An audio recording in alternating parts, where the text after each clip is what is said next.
It's the Jeekly, but not just any Jeekly. It's the 50th open bracket Jeekly we've ever run. Are we hyped? We better be. Gotta say, when that is greeted by pure silence, You better be. You better be hyped. Welcome, y'all. If you've been watching the channel for a bit, you're used to my voice. Check this out. It's the Jeekly 50, y'all. We got Qwerty starting us off with this throw. We got Lakey getting top 8 last week, but now we got them effectively winners round 1. I know it says winners round 2 on the screen. It's effectively the first round, guys. I'm starting off strong. We got Medikit on the mic. Medikit, how you feeling? I'm feeling great as usual. You know, I'm maybe a bit better than as we see Lakey feeling that shock state. You know, it's a bit of an electrifying experience. But you know, we're here at the Jeekly 50, and we're also here getting counter hit by JH. It's a tragedy. Tragedy indeed, man. Look at that, Lakey getting that extra parry in there for that bit of meter build. You're not going to have to build up too much of that positive bonus cooking, but Qwerty with that 100 meter, keeping that Stun Dipper safe with PRC, got 50 more meter for mix. Lakey does have that burst for a second chance if we even need it, but that run up deep, yo, Zonson, man, you can get away with that once you have all that tension built up. Good stuff, Lakey getting that first round. Good stuff indeed. We saw definitely just getting a bit pressured there by Qwerty, but you know, Lakey just able to kind of take it back, stabilize a bit, and just be like, hey, you know, Kai, you're not going to be running around doing all you want, and that's kind of what we're seeing here, just playing that back there, not letting that 6P whiff, getting a nice super route, and I wonder if we're actually still able to confirm because of the tether. Trying to get through that bar slash, man. It's a fast bar slash there on that Baiken, but it's not as big as someone like Kai's. He use that burst to get out of the corner. Qwerty does have that tension to fight back with, going doing that quick red RC after Stun Dipper, and building up enough tension to get a Dragon install as well. This is how you're going to come back, if you're going to come back at all, with a nice cross-up too. Great stuff, Qwerty. Lakey, are you going to let the tradition stay alive? Is Dragon install into lose a true combo? We'll see. That guard crush a good start, and it looks like it is. Lakey taking game 1. And the way we did it there was kind of sick too, man. I like how we used that JP so we can link that up. Great stuff. Spending that tension. Qwerty, man, Qwerty had to do something crazy like that, right? Able to spend that tension for the Dragon install. If you're going to be coming back that round, that's how you're going to do it. It's definitely a powerful state to be in, but just with the life total there, it's, you know, it's still that tradition rings true.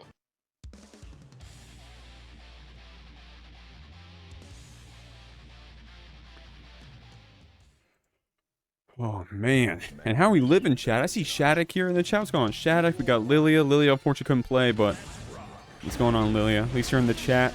We're living up. Mika-chan in here with the exclamation point bracket. Y'all can hit that command, too, to go ahead and see what's going on. If you're watching the VOD, I say wait to watch. I say wait to look at the bracket. Wait and watch the VOD first. You don't want to spoil it for yourself, because by then it's all going to be posted. Right now, Lakey trying to get out of this corner with those tatamis.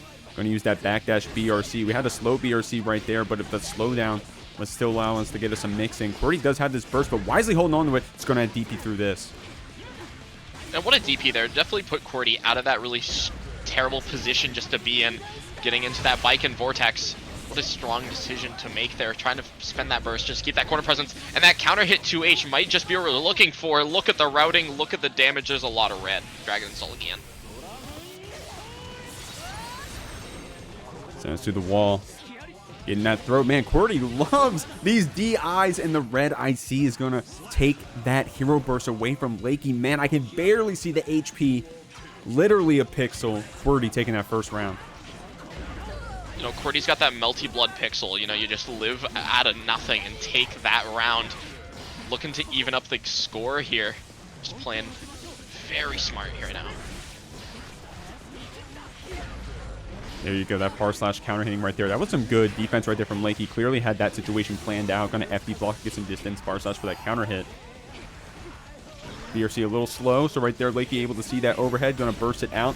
Trying to close some distance with that H-cab, man. You got to be tricky with that Baiken if you're going to try to get in. Yeah, and we see Qwerty trying to be tricky there, just trying to play out of the range where Baiken can easily contest. Ends up not working out too well, but we find our mark regardless, and no kill ends up getting that stun edge there. Lakey has a chance to bring it back. This route might be what we're looking for. Gonna get that tether reapplied, and we're back in the vortex. Oh my god, what an insane start for this for Lakey. Using that 5P to catch the backdash in the first place. Oh man. On another pixel, dog. Qwerty. On another pixel. I tell you, Jeek, it's that melty blood pixel come back from nothing. Man, oh my god, dog. Lakey was tearing it up at the end there, though, catching Qwerty's backdash with that 5P, routing it into that double dust. Dog, we were heads up. We knew that S-tether was applied. We knew how much damage we could squeeze out of that situation. But Qwerty, man, was able to seal it out. Still on that pixel. I'm seeing Qwerty in the chat say 189 BPM Monka S. So it seems like, you know, they got the how to block Eno fuzzy tech, you know, just the the BPM, the metronome. Glad to see Qwerty's having fun. I see you in there, Nightshade, as well. What's going on, Nightshade? Yeah, I've been popping off, man. It's been a good one so far. Good one so far right here. We're going to follow up that cab with the red RC. Lakey going to close out this round. Good stuff, keeping it simple on that Baiken. And you get your burst too, so you get to use it kind of aggressively here if you want to, or maybe spend it on some wild assaults for mix-ups. Right now, Qwerty's got to get something started. And it looks like we found what we're looking for, just putting Baiken in that corner presence there, but we see Lakey just able to pretty much escape for what looks like for free, but we're really just playing really well right now, just using that backdash BRC, trying to call out a button. Closing that distance, dash canceling that guard cancel. Good stuff. Lakey still trying to use that cab to get in, but this time Qwerty fighting back with those stun edges in the air, so catching on to how Lakey wants to try to get on ya. That time you're gonna get crossed up, man. Lakey's so... Dude, Lakey is mixing up those H-cap follow-ups so well. Yeah, and that's something you definitely need to know how to do, because, well, if your H-cap follow-up gets blocked, suddenly you're dying. But if it doesn't get blocked, you're great. And then you can also just weave in that cross-up to get that side swap, which, as we saw, put Lakey up a game, bringing it to 2-1 with that nice little side swap there, bringing us into that corner for that corner presence. Good stuff. Okay, we're getting back and forth out here, man. This is definitely a good warm-up match. You got to play solid against characters like this, against players like this. Qwerty coming out on this Kai with the 189 BPM, bro. Qwerty gonna have a heart attack. You at least got to win if you're gonna have a BPM that high. Come on, Qwerty. Lakey right now starting off strong this round. Speaking of strong, though, look at Qwerty with the defense. Ends up getting caught by that Yozansen. But we saw that very nice block on that cross-up, just not getting caught out too easily here.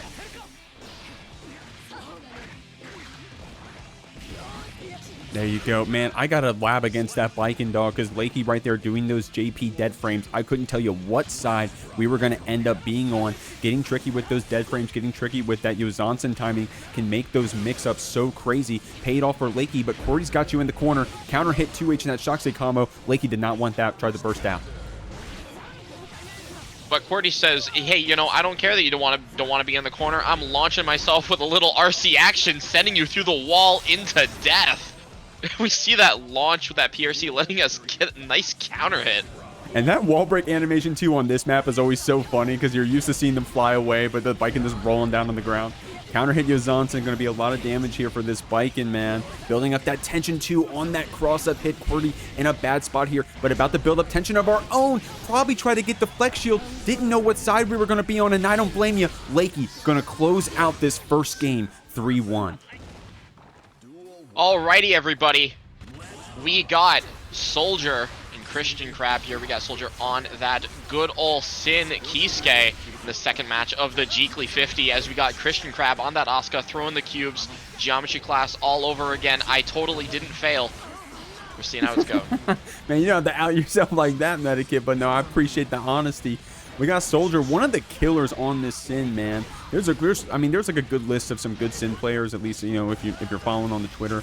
There's like a good list of 10 or 12 or so. Soldier going to be one of them for you. Christian Crab, of course, a killer on that Asuka. Now, of course, we just started. Score should be 0-0. We got that fixed for you. Sorry about that. Now, Christian Crab used to be killing in some top 8s here in the Jeekly, man. We haven't seen this Crab in a minute. Love to have them back here, but Soldier going to start off strong on that first round. We got kind of close there, though. It was very close indeed. That was kind of a 1 to 100 round because we saw, you know, Christian Crab just having that suffocating pressure in that corner there in the beginning with the cubes. But Sin just able to use that beat driver, able to use some of those larger buttons in 6P just to deal with them pretty deftly, and just able just to get in as we're seeing here. Yeah, man, this matchup can be kind of hard for that reason if the Sin player is wise to it, right? Able to Hawk Baker's stamina cancel right through. I mean, Beak Driver stamina cancel right through. Good stuff right there from Soldier, but that PRC wasn't going to save you from Christian Crab. Gold bursting here out of the corner. I know you can Beak Driver through one cube, but can you Beak Driver through them all? As we're seeing here, Soldier choosing to maybe play a bit more patient, a bit more defensive in the face of all these cubes. Ends up getting caught by that tap dust, and due to the attraction staff, not gravity staff, I actually forget what that one's called, we're going to be sent to the next round. Great stuff right there, man. Crab able to close it out. Good time to be winning here at the Jeekly, man. Of course, we don't have a single round on the board for either of these players, but maybe they'll start turning up once they find out that Marky dropped $100 into the match arena. That prize pool sitting at a fat 332. Soldier said, hold up, how much? RTL and Crab right through here, spending that extra tension to get the most damage we can. Not enough to close out that mana, but we're damn near close.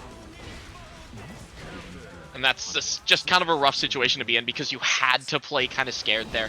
You had to play respectful of DP because, you know, the second Soldier decides, hey, I'm just going to throw it out. I have the life total to play with.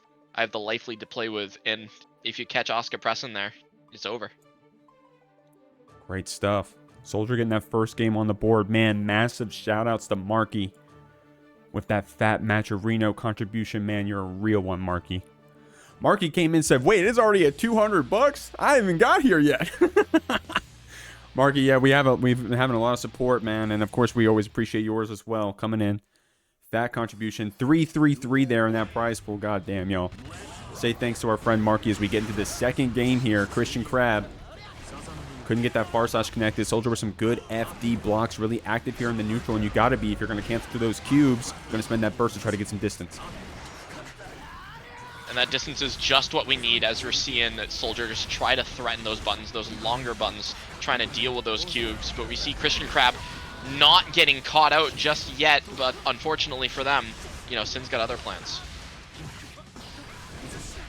Trying to get that 5D a little late on that cancel, so we got the PRC. It looks like Crab adjusted and got the soft knockdown instead the hard knockdown rather with that 2D.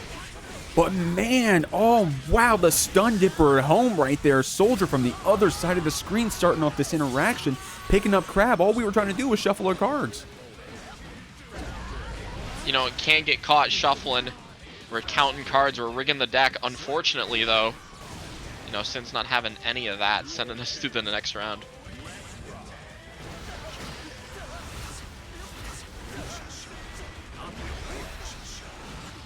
Oh, catching that backdash with close slash.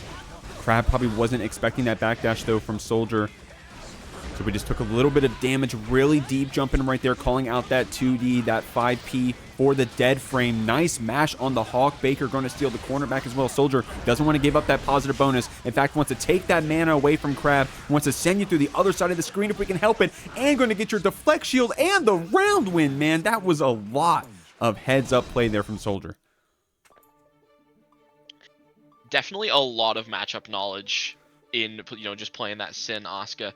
Because, well, even if I'm not exactly sure how good this matchup is for Sin and how bad it is for Asuka, but you still need that knowledge to play through it no matter what. You know, you can get caught out in a winning matchup if you just don't know what's going on. But Soldier has the lock on how Christian Crab wants to play this. Soldier said, do you see me, Cloud? Do you see me? We see you, Soldier. We see you. Good stuff. Crab staying on top of you. Some awesome pressure and calling out that stamina cancel with a sick throw. Going to keep this Sin here in the corner. And you got to be careful about throwing out those cubes. It's kind of like extending your hurt box, right? Because you can just Hawk Baker right through, stamina cancel through, which Soldier has been representing.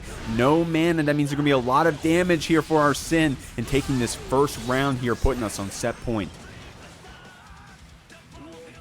Yeah, as we were saying about extending that hitbox with Asuka just by throwing out those cubes, that's definitely something you have to be aware of if you're Christian Crab in the scenario. Because, well, as we've seen, Beak Driver, there we go, into that follow-up is so potent and leads to such rough scenarios. But also on the side of Christian Crab, we're seeing some great gameplay here, especially with those stabs. Yeah, you got to get creative with that staff play, man.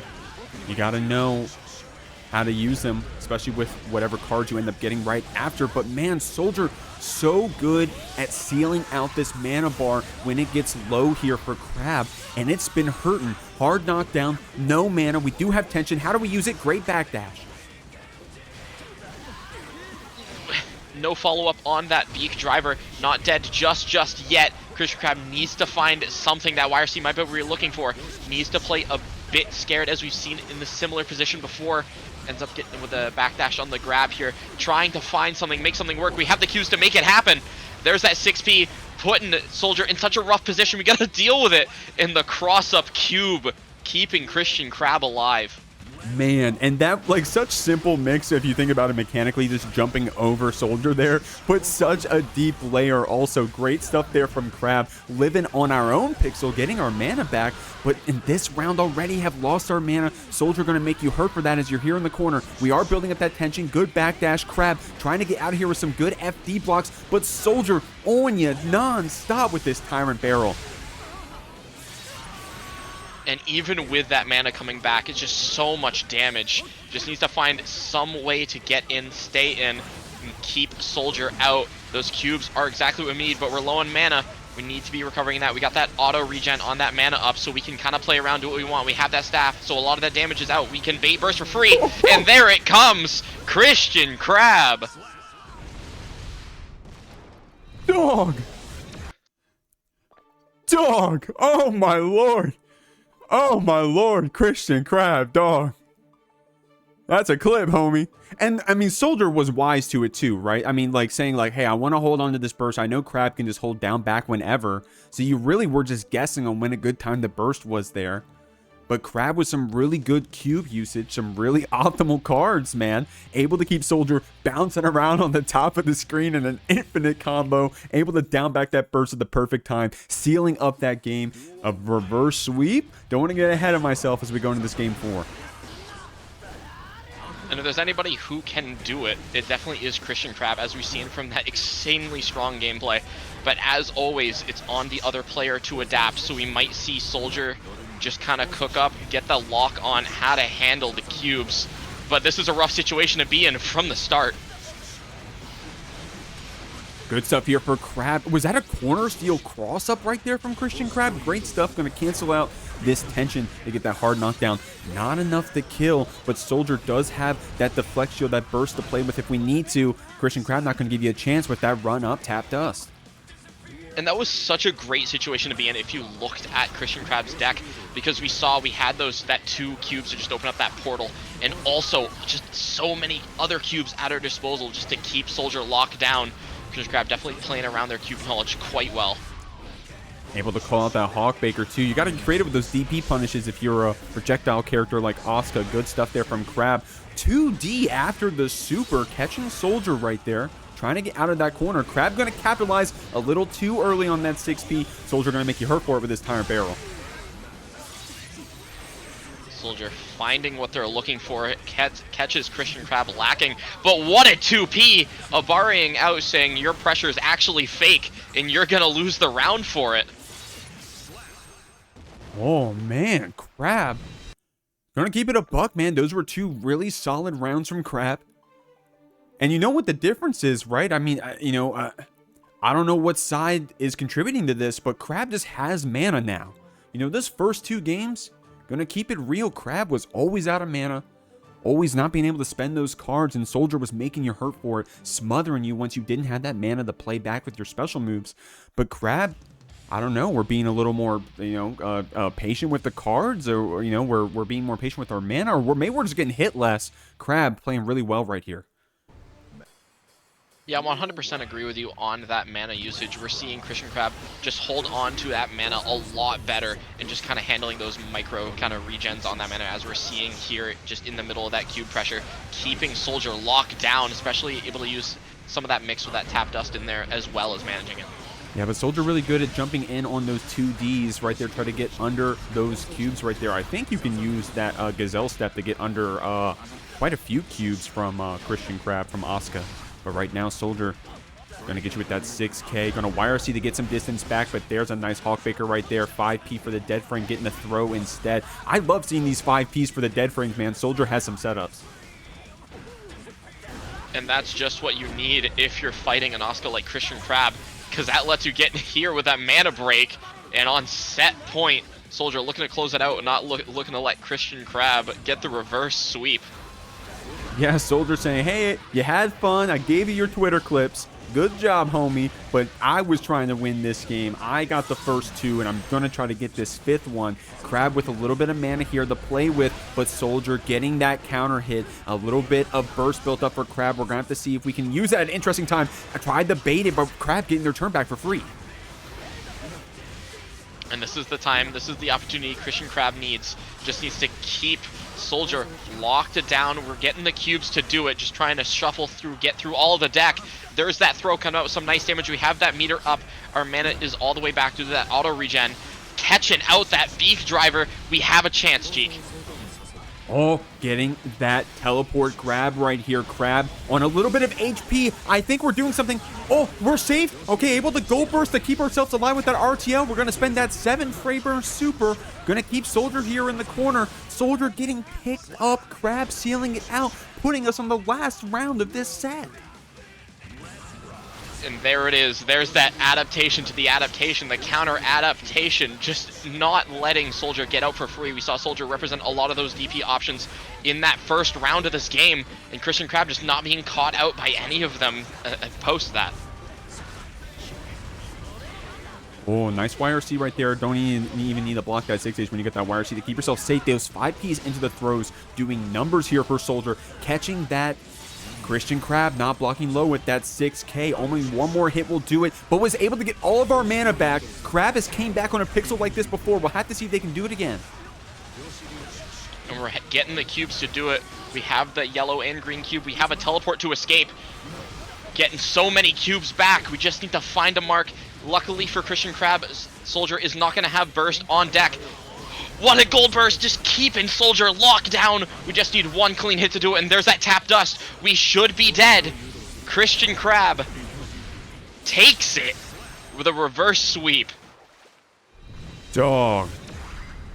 Christian Crab had to work their ass off against this Soldier, man. Here at the Jeekly, y'all, every once in a while, we're graced with some of the best players in the world. And you got to show up to a tournament like this as a heater-ass player if you're going to be getting far in it. Nubenheimer coming in, gracing us with this Potemkin. Been on a Potemkin arc for a couple months now. Been playing awesome on this Potemkin, saying that they've been really enjoying the character. Of course, we got Asta in here on that Sin.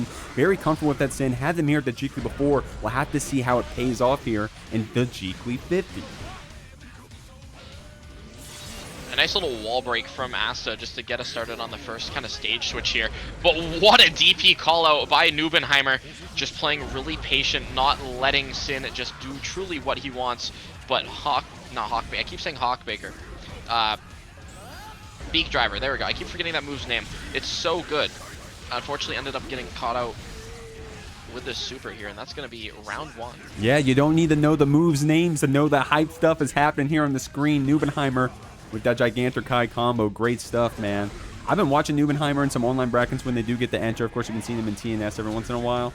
And on this Potemkin, man, they play so fun, dog. They play awesome. But Asta right here trying to DP through the startup of that flick. Going to catch you on the counter hit on that hoof stomp. Going to send you to the wall with this Tyrant Barrel. Cashing out. Look at that damage. Even against Potemkin, bro. The walking fortress ain't quite a fortress no more when you keep sending cannonball after cannonball at it, as we got with that Tyrant Barrel. Asta trying to save up that stamina, playing a bit more patient here until we can go in. We found our mark. We're running that corner pressure. We've seen some insanely strong corner pressure in the previous game, but unfortunately, Nubenheimer just calling it out. Full screen low is going to call you out. Asta using that 2P You got to here on the Sin, man. You got to get aggressive with it. But Nubenheimer trying to be active with those lows as well. Full screen, trying to catch you on those raw gazelle steps possibly.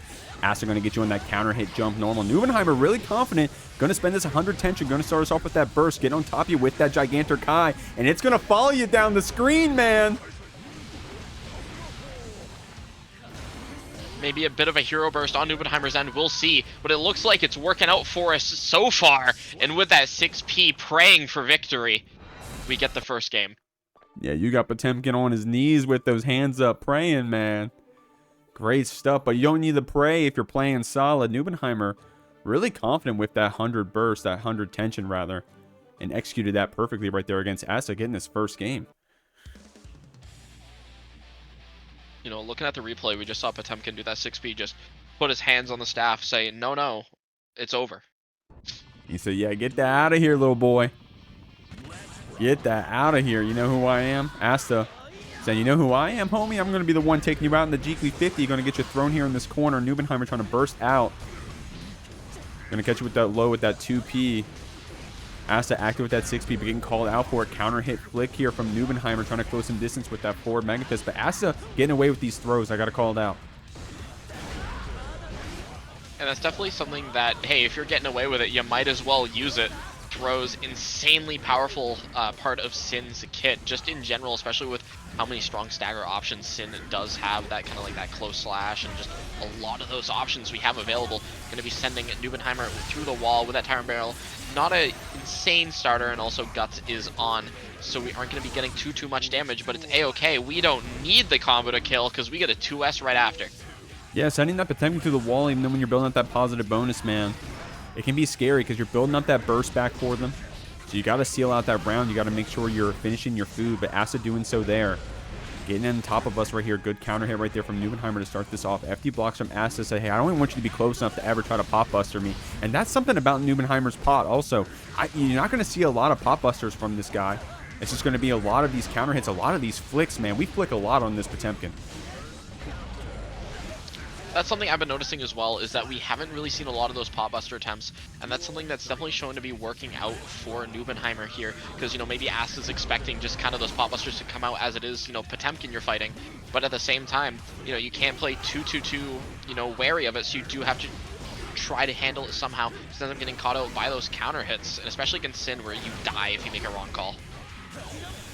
Right here, Asta making some good calls, at least on that Aboii. Using that 2P string to go into Tyrant Barrel. We're going to send Nubenheimer through the wall because we were close enough. But, man, unfortunately wanted to keep that one going. That was going to be a cool counter hit route there from Nubenheimer. But we got Asta here in this corner. BRC the drift forward. Going to catch you out with that heat knuckle, but DPing right through. Asta tried to bait that burst right there. Nubenheimer still got you here in this corner. Chooses to burst out there. Goes for the first pop buster we've seen. Unfortunately, either doesn't get the car or just doesn't get the drift forward. And suddenly, that's Asta sending pot through the wall, corner to corner. It's a last guess for game interaction, and that's Asta taking the game. Great stuff right there, man. If we blocked that out right there, then we would have built up that 50 burst, been able to use it on Deflect Shield, been able to use it on Wild Assault. I mean, look how much burst we got back. Nubenheimer getting sent through that wall. But of course, Asta with that 50 tension built up.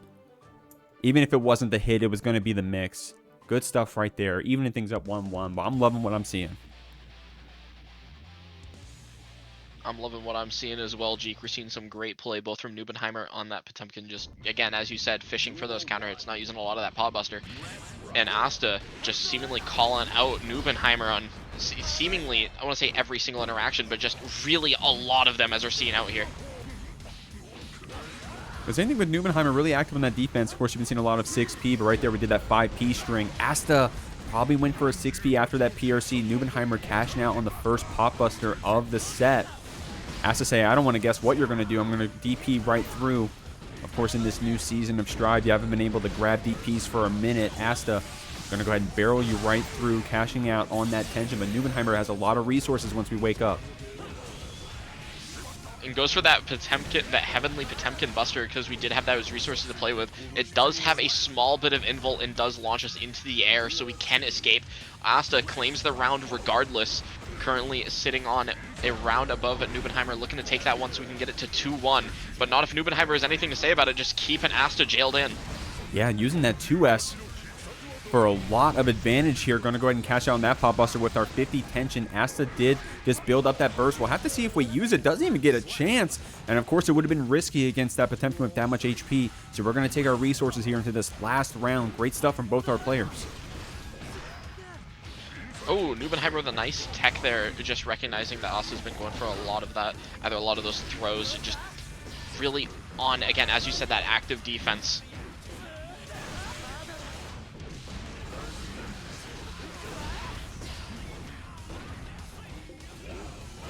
Gonna use that far slash, try to zone out this Asta if we can help it.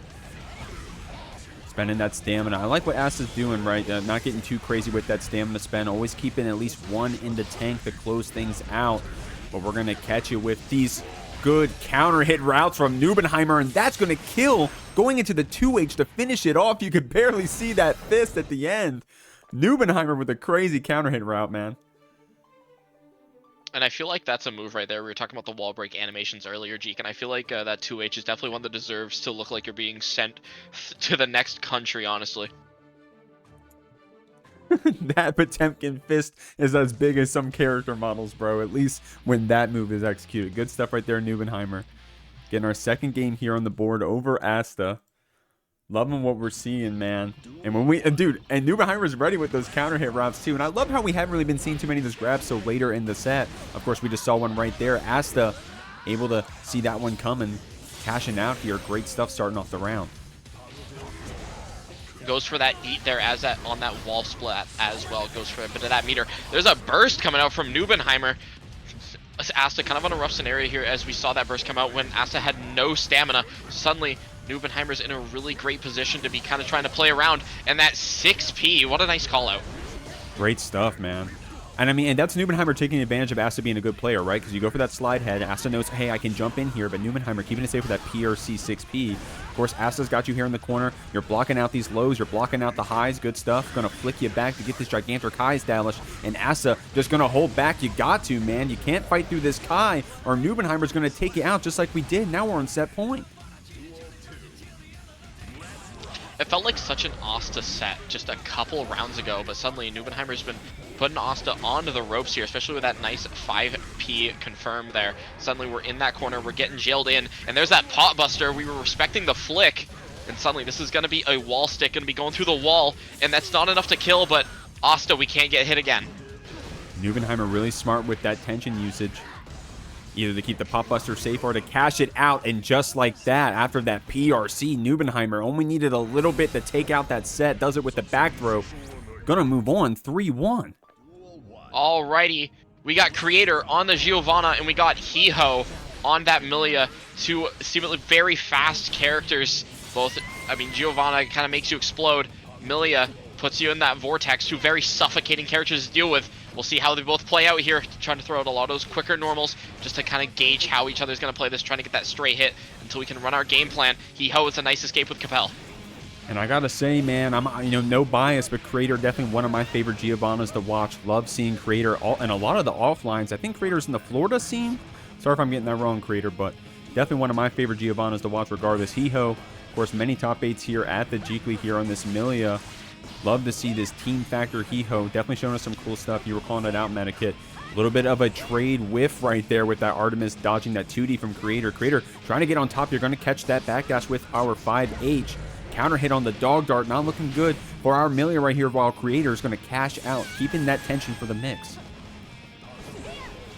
We're going to see that tension get used in that scenario right there, where we try to throw out that anti-air option to call out Hiho, but we can keep it safe if we need to. Not enough, however, as Hiho still puts us in the vortex. We need to find a way to get out. Oh, gonna try to send you to the wall with that Bad Moon combo. Kreator active on that 2P, able to mash out, staying on top of you with that dog dart, and catching it with that close slash. Hiho probably thought the throw was coming, but Kreator just kept it simple. Got that close slash, a delayed close slash, I believe. Gonna get this first game on the board. Man, that was a quick one, dude. I know, it was insanely fast. Fast characters, fast rounds. You know, I didn't get through, yapping about Hiho. How we're going to see maybe the Millia Vortex cook up, and suddenly the round was over. I mean, that's going to be, I mean, when you're playing Millia, man, win or lose, it's going to be fast. Going to shout out some follows real quick. We got Dubcan, we got Connects 2D. Thank you all for those follows. Appreciate you. And we got Jodo Goat here in the chat. What's going on? I think I saw you in the bracket, homie. Hopefully you're having fun. And the Angel, what's going on, Angel? Yeah, this is the fabled Jeekly 50. You came just in time. Got a fat prize pool. Got a lot of awesome players here in the bracket, but we always do. We're blessed over here at the Jeekly, man. Blessed indeed with some amazing gameplay. We saw Hiho throw out that H disc and just kind of doing that air dash back to force Kreator just to stay in that disc and have to block it. However, we're seeing some nice movement here by Kreator, not letting Hiho run away with it. Nice throw here, just eating that nice strong Giovanna stagger. Ends up getting caught out by that throw, and suddenly that's another round for Kreator. Man, solid stuff here on this Geo, bro. Solid stuff here. Hiho capitalizing on those pickups, but Kreator said, hey, you got to keep those meaties true, man, because I'm going to keep pressing this 5P and this 2P on this wake up, and I'm not going to let you have a chance. Going to go ahead and cash out this tension, getting this wall break, this hard knockdown, but Hiho does have that burst built up, will have that tension here in just a moment. And elects to spend that burst immediately on that gold burst, but Kreator just extremely aware, knowing that Hiho wants to escape. Just nice block on that gold burst, sending Hiho to game 3. Kreator up 2-0. Oh, Kreator out here creating some clips, man. Playing hot on this Giovanna. Had 100 tension to boot as well. Man, that was looking like a rough round. Even if you blocked it out, Kreator was going to mix you with that 100 tension, man. Hiho said, let's go next. Bring it to this game 3. I'm going to play hot here on this Millia. Going to make these changes. We got to see if Kreator can keep you down, though. We gotta see if Kreator can, as you said, keep Hiho down. We gotta see some adaptations come out from Hiho. Nice jumps over that dog swipe, that 236K. Just keeping that Millia staggered, that Millia pressure going. Kreator mashing out. I like that decision to suspend burst, because as we've seen, the second you let Kreator escape, it might just be over. So I like the decision making here. Solid stuff, Hiho getting around here on the game in this set. Playing hot. Did not let Kreator breathe there in the corner, man. And Kreator, the rounds we're winning are the rounds where we can wake up, press that 2P, press that 5P, and turn things around. Man, the other side 6P right there. Hiho, tie your shoes. Don't let that one be a mental hit. Because I know I'd be letting that one be bothering me, but not competitors like these. Hiho going to stay on top of you, dodging that 2D, counter-hitting Kreator after trying to keep their turn. We're going to cash out with this winger. Great stuff here from Hiho, playing hot this game. And Hiho definitely has what it takes just to cook up and take the set back. Has definitely seen that. I believe they're at East Coast Throwdown with an amazing showing. So definitely excited to see what they can cook up, see if they can take the set back. Kreator right here going to spend that tension, though. Taking you out right here. And it was that same situation again, man. You had that 50 tension on the back burner. Even if that throw didn't connect, even if Hiho had the backdash or something, Kreator had that 50 tension to keep it safe. It can be kind of rough here once Giovanna gets that life lead here against Millia. Hiho trying to get out of this corner with some really active jump normals. Gets the counter hit with that JH. Kreator going to hold on to that burst, knowing that we're not going to go to the wall just yet. Trying to bait that burst. Hiho getting the cross up right there. Getting that corner steal. Great stuff. And it's worked out great for Hiho. That was a potentially dangerous burst bait, especially given the situation. But Hiho suddenly just able to catch Kreator out on seemingly everything. Nice cross-up Capella here. We have 50 meter. Gonna go for that winger, getting that hard knockdown, trying to reset the situation. And we are able to set up that Millia Vortex. However, look at the tension. Kreator has that 100 tension. Not able to use it, though. Nice cross-up Artemis to mess up the input. Yeah, we got 6K. Oh, man, that was some heads-up stuff there from Hiho. Said, hey, I know how to break a Giovanna's neck. Hold on. Great stuff right there. Hiho showing out saying, you know, win or lose, I ain't going 3-0. I'm at least taking one. We got Unbiased here in the chat. Unbiased here with that exclamation point match Reno. Hell yeah, man. It's a fat one here on the prize pool. I see someone claiming a code, that plus 25 cents. Appreciate y'all. If you haven't already, you can claim codes on the Match Reno page. It's free. Adds 25 cents to the pot. We appreciate any help you can do. And of course, if you subscribe to that, YouTube adds $1 as well. We're already up to 335, man. That's crazy. It's going to be one of our highest prize pool Jeeklies ever. And our players are playing like it too. Using that PRC to get a quick JP here against Kreator. We're going to bring it to the other side of the screen. Going to end it with that bad moon. Doesn't get the wall split yet, but the raw TK is going to get some more damage. JH picks up. Hee-ho with a solid round right there. Hee-ho. Playing out of their mind currently, just cooking up immensely. Looks like a complete momentum shift from the first 2 games, but not if Kreator has anything to say about it. This could spell doom, but Hee-ho with another correct option, putting Kreator back in that vortex. Gonna be seeing some more of that amazing Millia mix. We have some meter to play with. That hair car is deadly. Yeah, if you got the tension to back it up, either as a hit confirm or to keep it safe, Kreator got this Millia here in the corner. Dodged that Artemis, but then the Capel picked up, man. That Capel, it can be gnarly, man. I think it even got nerfed going into the season, but I'm not going to pretend like I know what changed. What Hee-ho said. I don't know what changed either, though, but I got this pickup. I finished off the round. I finished my food, and we're going here to Game 5.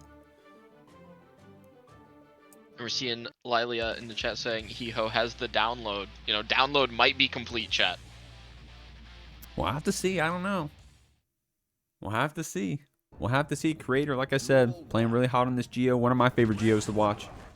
Especially in the offlines, man. We don't get too much Geos in the offlines, but Kreator be showing up to everything.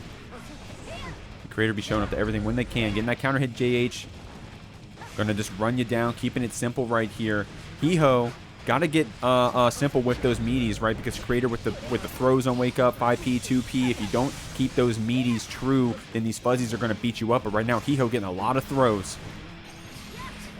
Yeah, and just keeping that discus situation after that throw safe with the falling JK. Just trying to not let Kreator get a chance to mash out. However, unfortunately for Hee-ho, Kreator is able to escape regardless. And suddenly we're back eating this amazing Giovanna pressure.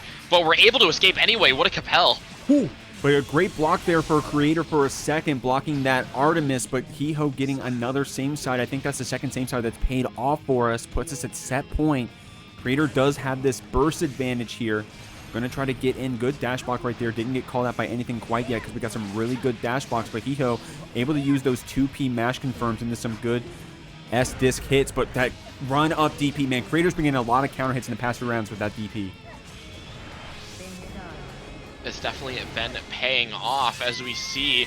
Look at the red, look at the damage. Millia is a low health character. Kreator just needs one clean opportunity to stay alive to put themselves on set point. But Hee-ho with a nice YRC out, suddenly the momentum shifts, maybe yet again, or maybe not, I'm lying. There's that super coming out, gonna put us on set point. Kreator, last game, last round. Both players have bursts. It's a first of one with burst out here, man. Kreator, Kreator crazy with those DPs. Hee-ho getting the counter hit to start this one off. Kreator doesn't want to give any advantage at all. Does the burst. Now Hee-ho wise to those DPs. Calling it out right there. 6P to get out of the corner. Going to get this soft knockdown here. Getting that cross up. Kreator with some good blocks here. And that DP, dog, Medikit, that button is doing numbers. You said it again. There's that DP coming out for second verse, same as the first. What a clash, letting us get that side swap. Hee-ho keeping that bad moon safe, getting the hit, gonna throw you with that H-disc. That can be some gnarly mix right there, man. Not enough to close it out yet, but the low after the hair car is gonna take it in a close set. Awesome job to both of our players, but Hee-ho moves on 3-2. Moving on through this bracket, y'all. We got two awesome players here on the screen. This isn't even a top 8 qualifier yet. Can you believe it? We got Aboii over here. Eagles save the NFL. I love that name. Here we go. Fly, Eagles, fly. Unbiased here over here, playing that Johnny. Winning the Jeekly most nights that we end up getting to that top 8. Going to keep it a buck. A very strong player, a very strong Johnny player at that. Aboii, definitely one of the best Potemkins to do it, especially in those offlines, man. Aboii be showing up these offlines, getting top 8 guaranteed sometimes. Going to go ahead and send this Johnny through the wall. I think that'll be enough to kill after this heat knuckle. Of course I had to jinx it. Unbiased has that melty blood pixel available, and especially on Johnny with this much tension, it's a very much doable. Gonna be sending not Hee-ho, I'm still on that Millia match. Gonna be sending Aboii straight to that wall. Those cards coming out, they are lethal. That 2S connects. We have 100 meter to play with, Jeek. Gonna spend 50 of it on this super. Maybe we'll get crazy with a red RC. Now we're going to keep it simple. Aboii has a lot of resources to play with here, though, man. We'll have to see if we have to. Going to burst through that card, get this Gigantor Kai applied, and Unbiased saying, man, what am I supposed to do, man? Mask off? What do I even do? Aboii said, I don't know, homie. I'm going to take you out of this Garuda, getting this first round. That was such strong decision-making, just choosing to play that patience game there. What an armor through that Hammerfall, getting that pot buster, locking us down into that corner. But Unbiased, active on that 2S, just locking us down, not letting us play 2-2 freely. And suddenly, it's still anybody's round. Unbiased trying to make it their round. Getting that combo right there, Aboii, building up that tension. Red RC to keep ourselves safe. Garuda to get that guard crush pressure, saying, hey, I got looping guard crush pressure of my own, Johnny. On my Garuda. Gonna stay on top of you with that BRC, that BWA, excuse me. A late cancel on that pop buster with the PRC. Still gonna be enough to kill. Heat Knuckle gonna send you through the wall. Aboii getting this first game here on the board. Unbiased didn't even get a chance to burst, man. Yeah, it's definitely a strong option, part of Potemkin, just the ability to go into that Heat Knuckle immediately after Pot Buster. But one thing I want to mention as well is I love how Aboii was playing in that last hit kind of situation there, where we saw Unbiased with that 100-meter reversal, went for that safe jab, you know, just played a bit patient, trying to call out that reversal because we know Unbiased likes to throw it out. Shouts to Baiken Man in the chat. One of my other favorite Potemkins, the Wasp. What's going on, Baiken Man? How you living, homie? Saying Aboii cooking. Definitely in that first game at least. Playing solid so far. Unbiased going to send you to the wall in that round. Going to Mega Fist forward. Good block right here. Going to spend 100 tension on this, 50 tension rather, on that card toss in. Going to send Aboii through the wall here. Man, that was some sick routing right there, bro. Card pop up into the Nsengo wall splat. Unbiased, you got some sick combos, homie. Unbiased just straight up juggling Potemkin onto that wall. Unfortunate, no route continuing there, but it's a-okay. We call out nice YRC with that missed finer stance dash back. Now we're on to round 2. Unbiased looking to even it up. Playing solid, gonna burst through. Boy saying, hold on, let me get some distance here. You're heating up a little bit. Let me show you why I won this first round, but Unbiased not gonna give you a chance. Fighting back with these far normals, man. Even if it's not gonna pop, it's gonna still get hit with that finer. Aboii able to get through. But Unbiased got you here in this corner, and Senga trying to zone you out. Aboii, great stuff getting back out of that corner. And I love that decision making there, just choosing, honestly, we're being really active here as well. Unbiased choosing a lot of really strong options just to deal with that Potemkin. I know we called out that throw earlier, but we see Aboii with some nice backdashes here, trying to not let Unbiased run away with it, especially given the life total. But we end up getting caught out, and we're just getting hit by these cards. That looping guard crush pressure, man. Trying to buy some distance with that flex shield. Didn't get called out here by Unbiased. Aboii only needs one good hit to start things off, or Pot Buster will take it. But that overhead misfiner after the Wild Assault, Unbiased ear, clapping back, evening it up, 1-1. And that's something we'll see Unbiased too, because I know we talk about this with RedIAmNot, but I feel like Unbiased is also just a player that can, you know, just switch on a dime and say, all right, I want to win now. Shoutouts to Red. We'll have to see them later in the bracket. We'll have to see. Definitely one of our favorites, at least in seeding, to make it through far in this Jeekly 50. And you're going to want to make it far in this one, y'all. Check out that prize pool. Aboii saying, hold up. I'm trying to stay on this winner side. Again, y'all, this isn't even a qualifier for top 8. You still got one more round after this one to qualify. We're having Aboii versus Unbiased ear out here. Gigantor Kai getting blocked. But Unbiased with that risk fully built up. How are we going to get out? That tap dust is going to go into the Heat Knuckle. Aboii going to make you hurt with that risk built up, man. This was definitely cranked there. We saw that Gigantor Kai just allowing us to loop that Heat Knuckle. But it's a-okay. We're looping in some of our routing here from Unbiased. Going from that mid-screen straight to the other corner, saying it's my turn on the positive bonus. Getting that 50 tension built right back up. Nice TK Mistfinder going to be sending us here. Unbiased been on point with these mixes. Johnny can be scary when he needs to be. When he needs to be, man. Depending on who you ask, Johnny be scary all the time. Of course, Aboii on this Potemkin. Nothing scarier than a Potemkin with nothing to lose in 100 meter, bro. Starting off strong right here, saving that other 50 tension for this Gigantor Kai meaty. The tap dust is going to put Unbiased Ear in that terrible situation. Heat Knuckle going to close it out. Great stuff there, Aboii. And that was really smart decision making there, because we've seen Unbiased just throw the reversal when they get a chance, and especially on that life total from Aboii, it's definitely a very smart decision making just to play around with that Gigantor Kai. And we're seeing some other smart decision making from Unbiased here, choosing to play a bit aggressive with that burst, getting that meter back, just trying to open up Aboii. We find it with the throw, and again, because of that gold burst, we have that 100 tension just to start cooking up. We're going to see a super here, but even after, we have that RC just to play around. Aboii does have that burst, man. You can't give them any chance to breathe. They're going to use it on that blue Wild Assault. They're going to get too much distance to try to set up some cards. You're going to get Gigantor Kai'd. We're going to keep that approach safe with PRC. Going to turn into a jump scare pop buster, heat knuckling you through the wall. Doesn't give you a chance to burst it, but a lot of resources here for Unbiased Ear. Yeah, and that's a scary situation to be in if you're Aboii, because Unbiased still has access to burst, still has access to that meter if we need it. But suddenly, I guess shoes on the other foot now, because even if Unbiased does have that burst out, we have the Gigantor, and you can't burst out of a pot buster. Aboii up 2-1. Oh man, not the BM throwing the Johnny into the Gigantor Kai still on the screen, man. Not the BM, bro. Come on, man. He's already dead. Not the BM. You know, it's rough out here. You got to make sure Johnny's dead. I mean, for real, though. You got that Johnny Guts, man. And the way this Season 4 Strive be playing out, you get that wall spot, you build back up that burst. Those wise eyes watching the VOD, watching the stream out there, probably catching on the Unbiased Ear, swapping that Johnny color every time, coming out here on the white coat this time. Going to do some damage here against Aboii. Going to send you through, starting off strong in this round with enough tension built up already for the Superman. Solid start here for Unbiased Ear. Solid start indeed, as we're already putting Potemkin in that orange health kind of range there. And as you mentioned with that white coat, you know, I feel like it's a mood shift. You know, it's definitely going to be a change. You know, might see Unbiased lock in here.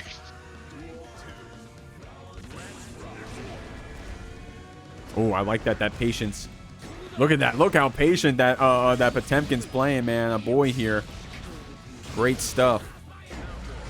Gonna call that with that counter hit, though. Unbiased Ear. Gonna send you to the wall, cashing out that tension. Both players having that burst ready and built up. Aboii, of course, down around here. But gonna spend it on that gold burst to start us off strong. Gonna go on top of you with that Hammerfall. Just keeping us locked down, and there's that pot buster coming out.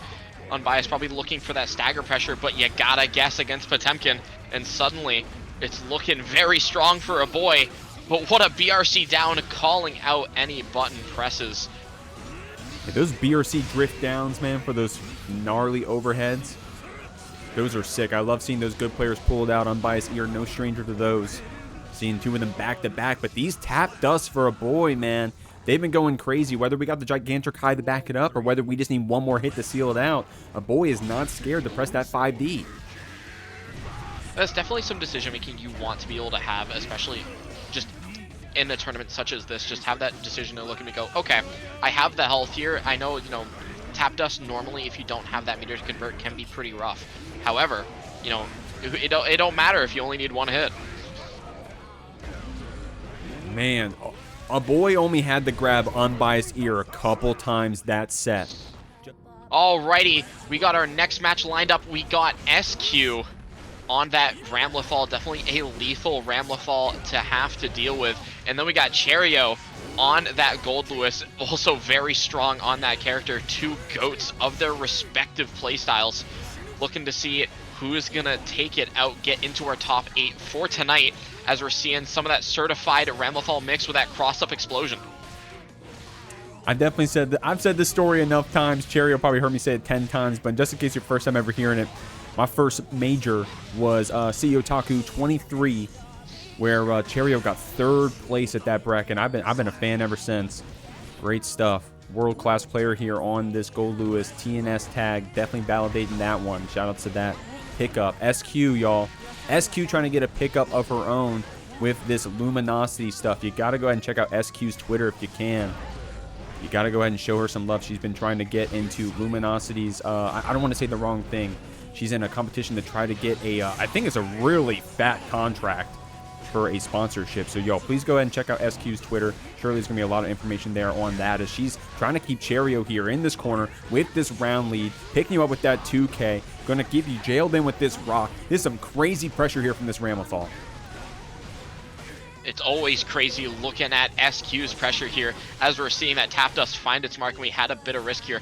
Not gonna kill just yet, keeping that meter to play with it. Gonna be definitely valuable as we see have that level 3 security on the side of Goldlewis. Cheryo gonna be able to set up that drone if we need to, or just use some of those security cancels, setting up for some massive damage. And we have 50 meter to play with as well, so we get to BRC into a kill. Oh, that was a cool combo too. Oh my god. You never, I'll speak for myself. I don't see too often those BRC slowdown pickups from Goldlewis, but right there, Cheryo are going to pull it out for us. Going to cash out on that deflect shield whiff from SQ as well, making her hurt for it right now, building up that tension, using that stagger 2K, keeping it simple. The overhead catching, not enough to kill. We got another chance here. You know, we were talking about SQ and the Luminosity Rising Stars. You know, Charity's like, hold on, you know, I'm in the set too. You know, let me cook up a bit.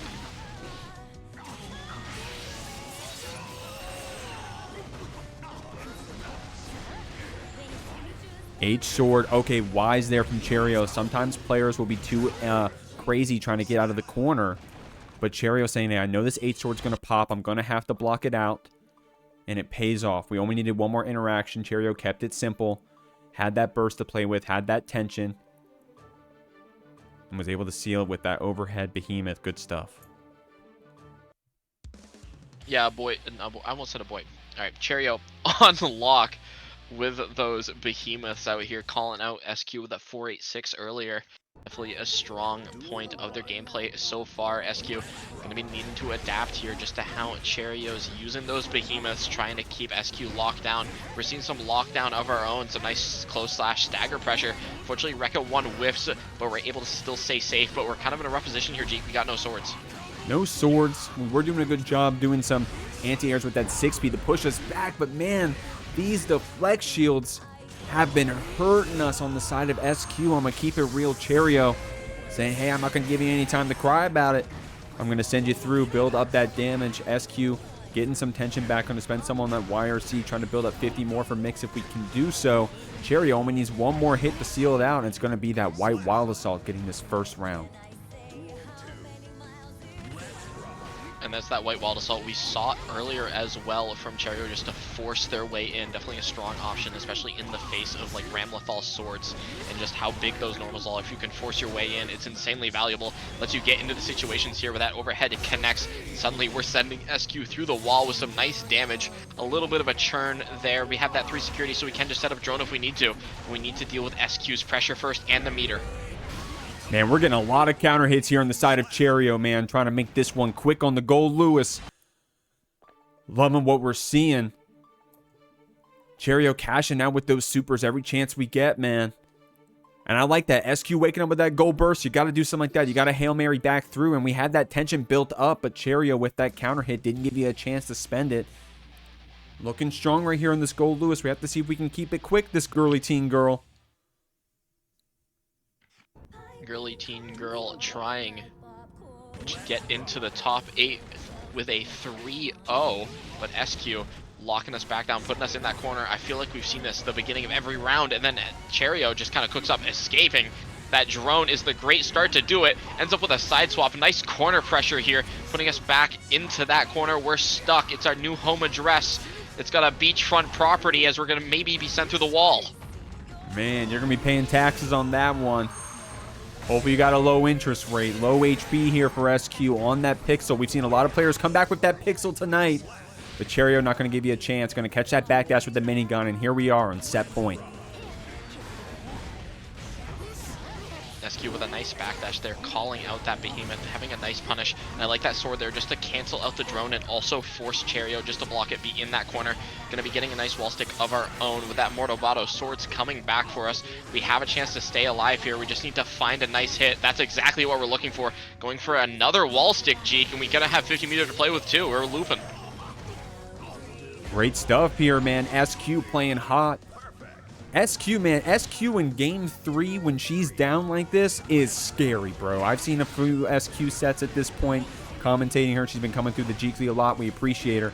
And if she's down a few games in this game 3, this is the best gear I see her play. Look at this. Tap Dust, Red RC. Cheryo building up that burst. One suspended to try to get out of this corner, but the H-Sword jailing you back. As you said, with SQ just locking in that game 3, she's definitely a force to be reckoned with. As we're seeing here, Cheryo with that life total. One more clean hit will keep SQ alive, and there it is. Gonna be barely enough with that meter coming out. That super's gonna put us into a 1-2 scenario for SQ, staying alive into our top 8 qualifiers. Yeah, well, we're not even in the top 8 qualifiers yet, I believe. I think.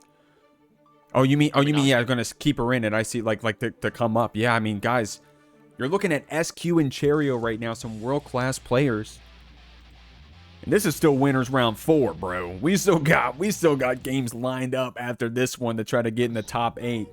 I was looking at the bracket trying to pick stream games, and I'm like, man, no way we're gonna get SQ and Cheryo. It's not even a qualifier. And here we are. We're playing hot right now. Gonna catch you with that JH, yelling you back with this rock. SQ playing hot in that game 3, man. Like I said, that's the best gear she plays. That game 3 when she's behind. We got to keep that momentum up, though, if we're going to take out this set.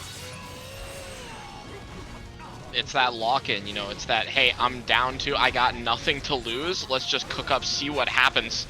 As we're seeing some of that amazing lockdown from Ramlethal. No swords back on deck. We're able to just kind of stall it out with those Rekkas. Going to be getting that sword back, especially with some nice pressure, some nice routing after that tap dust. Just getting some nice hits going here. That air backdash JK putting us through to another round, another chance to live. And I'll say it again, man. Been commentating this SQ for a long time. She loves that backdash JK mix. Of course, you can go for the load there too. So Cheryo just has to guess, you know. I think you can technically fuzzy it, but I don't know. What do I know, man? I don't know. I'm out here just watching some awesome players, enjoying my time here at the Jeekly 50. Cheryo jailing you back with that JP. Getting low, trying to get you in this tick throw setup, man. Pushing you back with these behemoths. SQ doing the wise choice, FDing it out. But you can only FD so long, man. You're going to get opened up. That tension's going to be spent, and Cheryo's going to make you hurt. We have 3 security to play with, so we can just try to backdash, try to set up a drone. But we can't do that if SQ just keeps us locked down. What a nice confirm with that diagonal sword, putting us through that wall again. SQ on the verge of tying up the set of another 2-2, but we just got to get there first. Cheryo bursting out. We have 100 meter to play with. Running you down, man. But if the 100 tension wasn't enough to scare you, that drone's gonna scare you, man. What is it? The little homie tier list. Red RC quick in that 2P to get the wall splat. Cheryo sending you through back here on set point, but SQ does have that burst to play with. I think I actually got one shot by Cheryo just running up against SQ there. It's actually so unexpected, but ended up working out for us in such an amazing way here as we see more of that lethal SQ pressure sending us through that wall. It might not be the most damaging, especially against Goldlewis, even though it did do a massive chunk. But, you know, it's consistent, and that's important. Yeah, I mean, dog, that was half of Goldlewis HP. That's a lot. That's a lot of damage if you ask me. Jailed back with that H sword. I like that. The deflect shield blocked back the 2K, but the H sword pop still jailed in Cheryo. So we tried to use that defensive mechanic, but SQ with an awesome route was able to call it out, closing out that game 2 with another perfect. SQ is going to bring us to game 5. Amazing play from SQ. You were talking about that game 3 lock-in. Looks like SQ is all locked in, all ready to make it into top 8 qualifiers, looking to stay alive. And honestly, Jeek, you know, in terms of that Ramlethal damage, I'm an ABBA player. You know, my standards for damage are pretty high. It's got to do 70%. and I'm a Bridget player, so my standards for damage are pretty low. so, yeah, man, I'm like, damn, I popped off. Check out this combo. 30%. Soft knockdown. Anyways, here we go. Game 5, y'all. Loving what we're seeing out here. SQ playing so hot. Cheryo saying, okay, I see you. I'm going to block out this H sword. SQ got you jailed back. Doing some good blocks here, keeping it safe. Cheryo, not a very anxious player, right? You know, you see some of these Goldlewises, they be spamming that 2P because it's a hell of a button to press. But Cheryo just waiting for a good time to get out of this corner. Say, hey, I'll let you play a single-player game for a minute. I'll wait till it's my turn. That risk getting cranked. That chip coming out. SQ, going to make you hurt unless we burst. Good stuff. Yeah, you're talking about Cheryo just being that really patient type of player, letting SQ play that single player game. We saw that happen though. We saw that Cheryo finding that opportunity to kind of escape with that JD, not unable to convert that scenario into more pressure, unfortunately, as we're suddenly back in that corner, just having to be patient, blocking that tap dust very well. Suddenly, as you said, like, we're just playing patient, nice side swap. Oh, great route here from SQ, by the way. Able to get that corner steal back after that S-sword pickup. PRC keeps yourself safe. Able to see that YRC usage from Cheryo. SQ on a comeback so far on this set point. We're just going to need to see Cheryo just kind of clutch up, make that adaptation like we're seeing here, blocking that cross-up explosion. I never do that. Amazing block by Cheryo here. But SQ, with more of that suffocating pressure, Cheryo just needs to find a way in. Dude, I'm going to keep it a buck, Medikit. That combo was awesome. That combo from SQ to get that pickup right there was sick, dog. Oh, my lord. Y'all got to go back on the bot and watch that one again. That was crazy. Good RedRC here from SQ. Going to send you through. Not enough to kill, man. But SQ on this reverse sweep all of a sudden. Cheryo has got to come back here if we're going to keep this Goldlewis towards that top 8 qualifier. But SQ, one of Luminosity's rising stars, ain't going to let you have it with the reverse sweep. Moving on, 3-2. We're up to our top 8 qualifiers, y'all. Definitely no strangers to these top 8 qualifiers. I would call RedIAmNot maybe a new head Jeekly player. You know, of course, tearing it up in like the later half of these Jeeklys. Always up here in the top 8s, if not winning the tournament. But Mikesaftig, yo. Mikesaftig in the early days of the Jeekly been showing up, tearing it up. Multiple wins under their belt. Love seeing Saftig when we can. Unfortunately, it's an RFL team kill. And unfortunately, it's a team kill of this magnitude. RedIAmNot kind of dumpstering this first round, Medikit. I'm going to keep it a buck. You know, that was a very quick first round. We didn't even get done talking about the team kill before suddenly the round was over. Saftig looking just to keep it going, you know, not getting out in the first game just yet. RedIAmNot with a nice behemoth though. What a side swap. Look at the damage. Look at the red. Loving what we're seeing, man. Good FD blocks here from Mike, but you can't block from that forever. On that pixel, building up that tension. The 2P's going to take it right here, getting that little back elbow to Mike's head. Closing out this first game here. And Red be like that, man. Especially here on this Goldlewis. They be playing confident out here. They be making these rounds look quick when they're ahead. Insanely fast, insanely good play from RedIAmNot. And Jeek, you know, I think that's the game. I think that's the game plan. You know, they're looking to get that team kill. Mikesaftig, you know, terrorize the loser bracket. Suddenly, it's RFL winner, RFL losers. There you go. The RFW and the RFL, man. Shout out to Railfire Legion. They got a lot of awesome players. We got Lurie as well. I don't want to say the names because I'm gonna forget some. What do we got? We got Lurie. We got Lucian. We got Jeek. Shout out to Jeek. And of course, you got Red, you got Mikesaftig. If I'm not saying your name, don't take it personal. I gotta memorize. I gotta memorize 200 players or something. I'm sorry. Great stuff out here. Mike staying on top of you with that wild assault pressure. Red active with that JD, active with that 2S.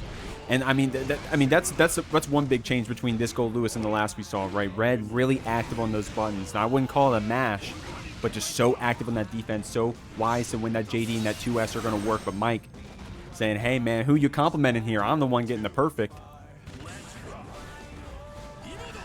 Yeah, and again, it's such a reversal of that momentum as we've seen before. You know, the first set was just RedIAmNot just dominating the match. But suddenly we see Mikesaftig just making some of those adaptations, you know, changing what we need to just to stay in. RedIAmNot, though, catching us slipping as always. Definitely very strong at calling out any weaknesses in a game plan. And suddenly, RedIAmNot's looking to take the round. Trying to here. Spending all that security. Active 5K right there. That's crazy. One of those unique 5Ks. And then just like that, that little tap 5P, that's all we needed to close out that round. Man, it was looking like a Mike round there for a second. Getting Red back there in that corner, but we only needed one more hit to close it out. Great stuff. Amazing deflect shield there, not letting the hit after. I believe that's a J. Let's say it's a JH or JS. Either way, though, making it so we can't get that hit after. RedIAmNot does not care, however. Getting some nice damage and a nice wall break here. Going to be refilling that meter back where we need to. We have that white wall assault on deck, and at this low a life total, we could just send it. We might need burst against Mikesaftig. Ooh, man, crazy stuff right there, bro. I think that was the team knowledge diff right there. Mikesaftig, at least here as a commentator, I know that Mike loves going for those burst baits. And you saw Red right here, really confident, said, hey, I don't need the burst. I just need to hit you with this Goldlewis 2P. Have you seen this button? I'm just going to wait a second, block it out, and knock you out with this anti-air. Good stuff. We're going on to game 3. You know I say it a lot with regards to Leo, but like, Goldlewis 2P really is just a 6P in a trench coat.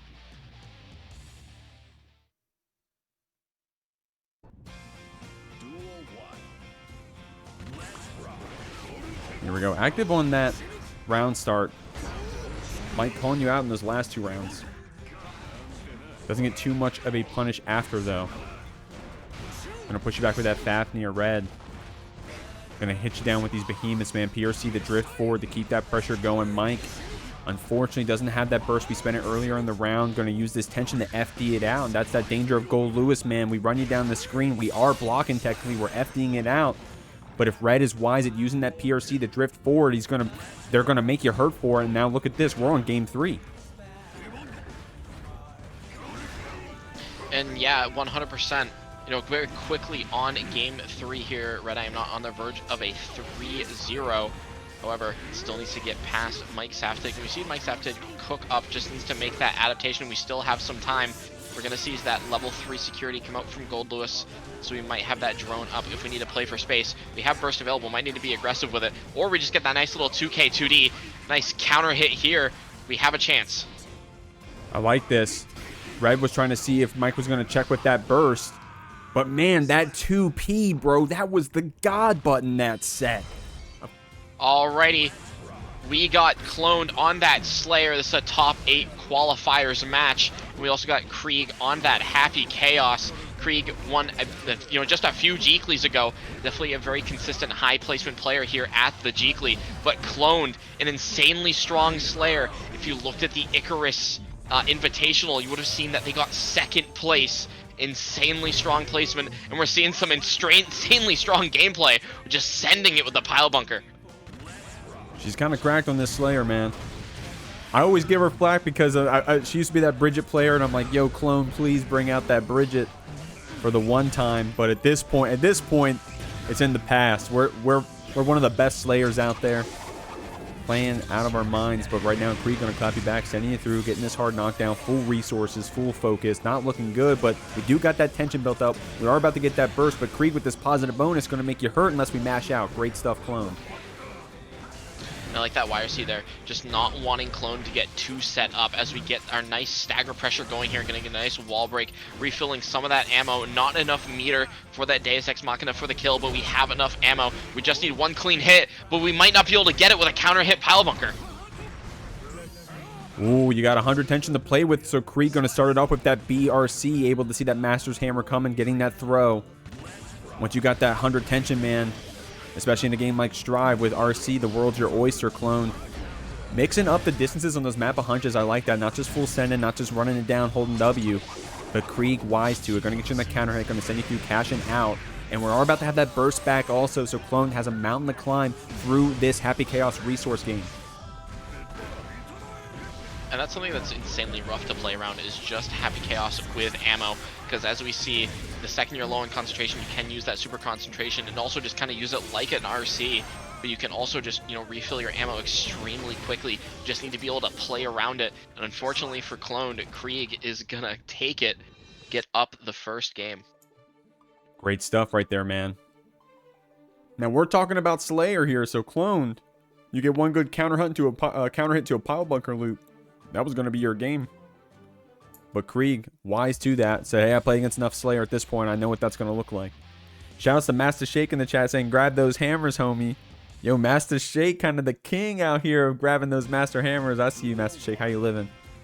Love to see you here at the Open. We're here in Game 2, trying to qualify here for this top 8, yo. Kreeg's worst placement ever in a Jeekly was 3rd. So, we're going to see, man. Here on this winner side, definitely one of the favorites to make it far. Clone coming out here on the Slayer. We'll have to see if she can shut it down. And we're seeing Clone do a pretty good job of dealing with the Happy Chaos here. We see a lot of that movement with those dandies in the beginning. They're just dealing with that reticle on screen. But Kreeg, as you mentioned, with the worst result being 3rd place, just got to be playing at your best, at your strongest. And we're seeing Kreeg here with some amazing management of the resources, but with a nice counter hit from Cloned. Suddenly, the round's over. The Slayer from downtown, man, is just as scary as the Slayer in your face. At least if you're playing against Clone and she's got that 50 tension, and use that unique backdash follow-up to call out Kreeg here. Gonna send you through the wall here. This pile bunker splat, man. Look at that damage. Super map a hunch to cash out too. It's looking so good for Clone.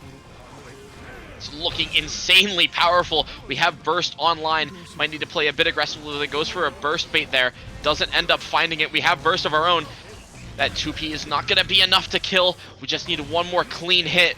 Kreeg, you need to play extremely safe. Just not get caught out by Clone in the slightest, but having no shot is gonna do it. That 2K taking it.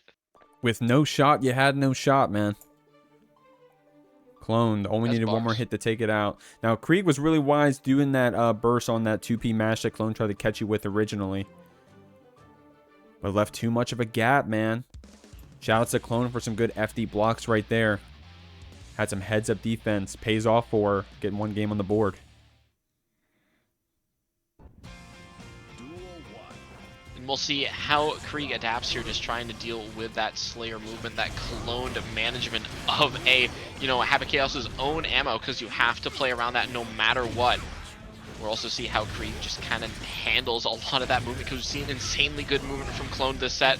A lot of those, that map is coming out, ended up being a bit short for us this time, however. Gonna be getting here with that Deus Ex Machina going through the wall. All of that ammo is back, so we're kind of in a rough situation here, especially with that curse applied. Man, Kreeg clapping back saying, okay, Clone, I know you're playing hot right now. Not gonna let you feel yourself too long. Gonna get that perfect. Gonna send you through the wall over here too, off that round start. Curse applied, focus high. 4 rounds in the chamber, looking good for this Happy Chaos. Clone gonna push you back with these map of hunches. An insanely good burst bait after that 6S. Gonna be putting us in insanely good positioning here, but we're just sending it. We got no burst, got no life. It's A-okay. We got nothing to lose. But we're just going to be throwing out that Deus Ex Machina, refilling that ammo, trying to get some chip damage up. Jeek, this is scary. Oh, Kara grab right there from Cloned, man. 5D RC. Oh, man. Okay, that was a sick round from Clone. Starting off with that Kara grab. Able to cash out on that universe still. Awesome stuff. Kreeg saying, okay. I may have slipped a little bit there. Don't forget how awesome that first round was for me. We got this focus applied. 5D is going to get us a nice counter hit. Going to send you to the wall. Or the slump. Oh, never mind. Great stuff here from Kreeg. Going to cash out with that 50 tension. Cashing out for that damage, for that ammo, and for that meter with that positive bonus. But we see a nice gold burst from Cloned, playing really aggressive with that burst, trying to get that meter. And with that cross up into that last horizon, this might be it. Using that 100 tension super. Clone trying to get the Twitter clip out here, man. And just like that, it's going to pay off for sealing it out in this game too, bro. Man, I don't get to see that last horizon too often. Such a jump scare from that position, though. You see that gold burst come out, you got that 100 tension, and suddenly you get opened up and you're like, hold on, I'm just dead. At least it gives you a chance to get a drink of water, look around the room. Did anyone see that? No? Okay. Not to burst your bubble. We are on stream, though. So everyone in the chat saw it. But you can't wear that on your chin, man. You got to brush it off. Take it into this next game. Kreeg, definitely a player not to play on that tilt, or at least not from my opinion. Clone right here going to get started off on this counter hit. Kreeg going to take it back. Going to get that curse applied. Getting a few shots here in the chamber. Clone trying to close the distance with that super map. A hunch. Oh, it pays off. Insanely heads-up play there. I think that's the first time I've actually seen that be used. Just to launch from full screen away as kind of like a farther mappa.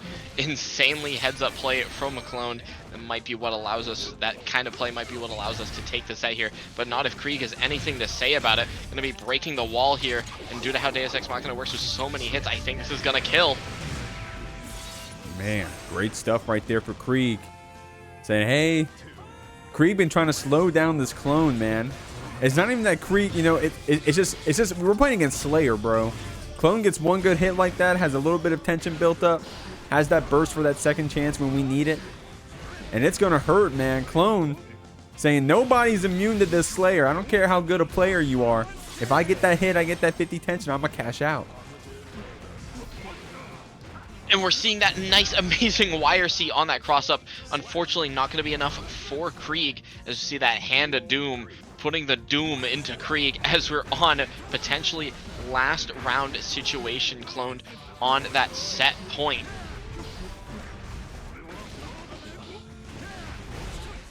Loving what we're seeing, man. Cash down that 50 tension. Kreeg will have a burst to play with here. But Clone trying to get us on this set point, man. 2H to push us back. Gold burst pretty wise there. Doesn't want to play around with Clone with that Mappa Hunch, and rather that Pile Bunker Red RC. Both players with a lot of tension to play with. Kreeg building up that risk, cashing out with the 5D. Gonna send you through the wall, getting some ammo back. But Clone with this 100 tension, man, we got a lot to play with. Doesn't even need to. Pile Bunker to seal it. Clone is gonna move on 3-1.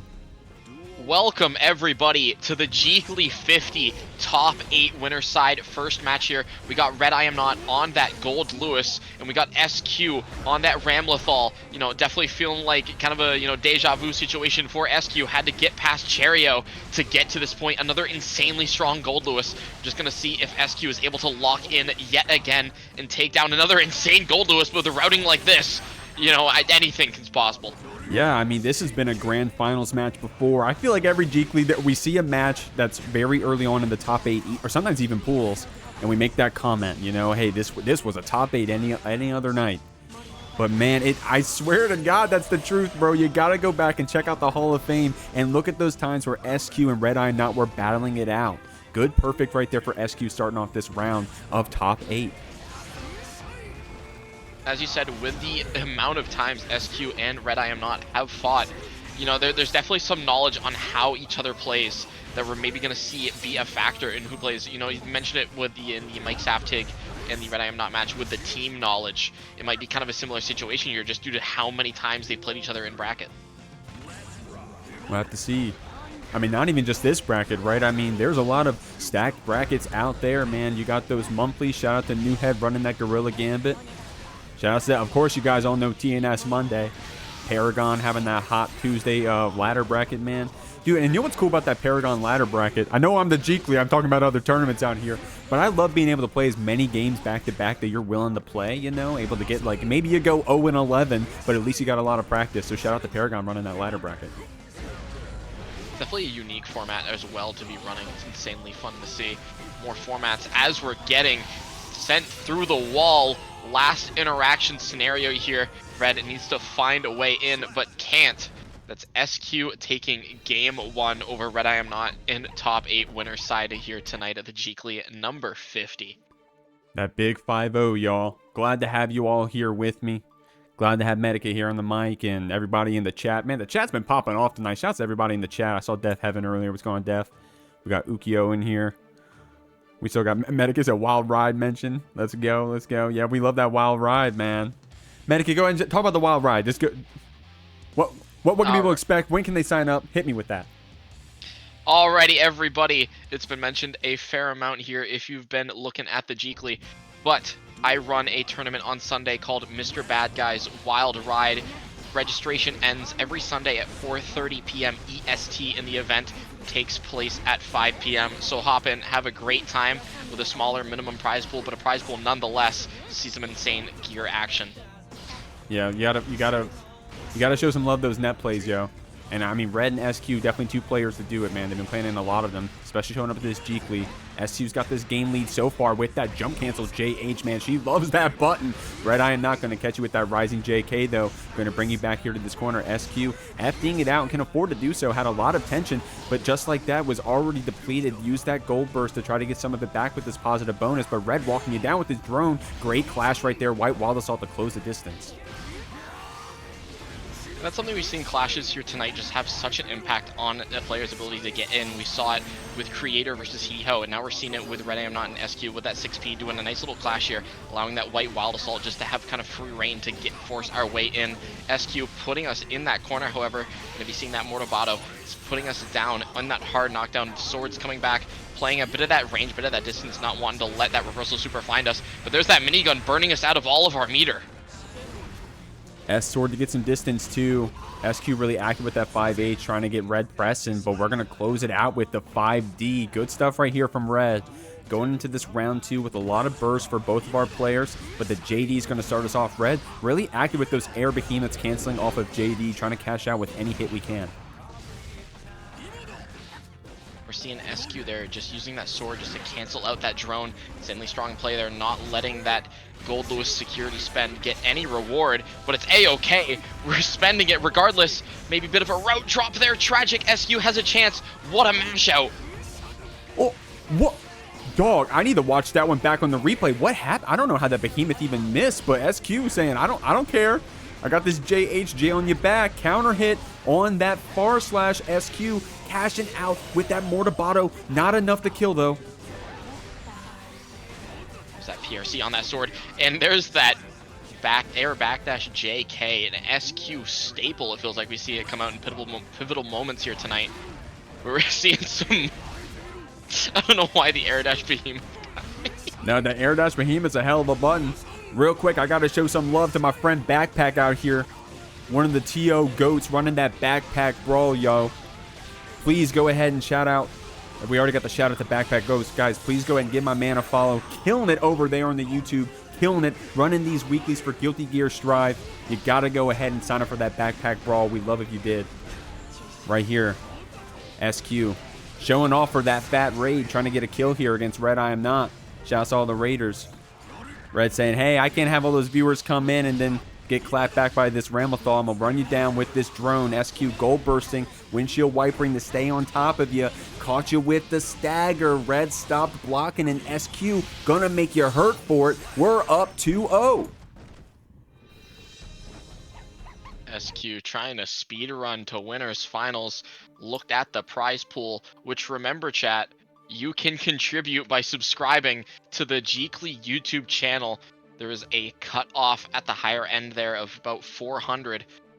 So, you know, make sure to subscribe to that Jeekly YouTube channel, up that prize pool, as we're seeing SQ fighting for the current 336. Definitely one of our fattest prize pools in a minute, man. We've had that Tascott O'Brien birthday bash before. And, I think this is the, oh wait, no, and then we had the Jeekly 15 return, which was a prize pool, I think, of $400. So for an open bracket, this still doesn't even beat the record. But y'all can change that if you just go ahead and drop some subs over in the YouTube. I match every new YouTube sub with $1. Holly, if you can do me a favor, can you do me the math and figure out how much I owe the Matcherino right now from the last count?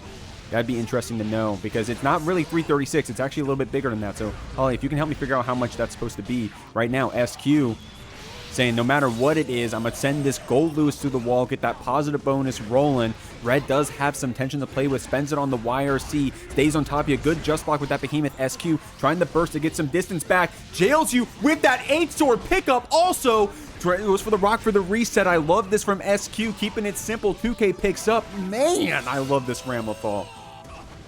Insane routing from SQ. Amazing there with that H-sword explosion pickup. Gonna be putting us in the same situation here where we got to reset that corner. Now suddenly Red has to deal with, in this really low life total, SQ with that meter, and that trade about almost killed us. And that little 2K into the explosion is gonna let SQ get up around on set point. Red does have that burst to play with, spends it on that run up, has enough distance for the drone. Pressing us back. JH, hell of a button. Doesn't get the pick up there, but the 2S does. SQ, going to keep it jailed back with that Wild Assault route with that H sword. S sword getting the pickup. Red getting caught. Oh, and I like that. You see that IBFD just trying to force SQ out, but unfortunately gets caught by the swords, forced to block it out. And there's that wall stick, and that's SQ 3-0ing RedIAmNot to get into winners finals. Jack coming in for this run back. The Icarus run back. Shoutouts to our friends at Icarus Elo for running that awesome invitational.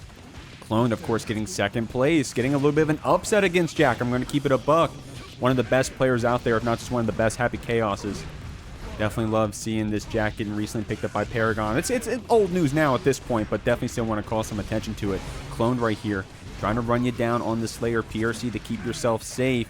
Good defense here from Jack. Great Aboii to put you through the wall. Getting a lot of mileage off of those lights. This is definitely a very good situation to be in here, where we fill all of that meter from that Deus Ex Machina. We were on 0, used it all to get that wall stick. Nice deflect shield from Clone, just not able to pick up.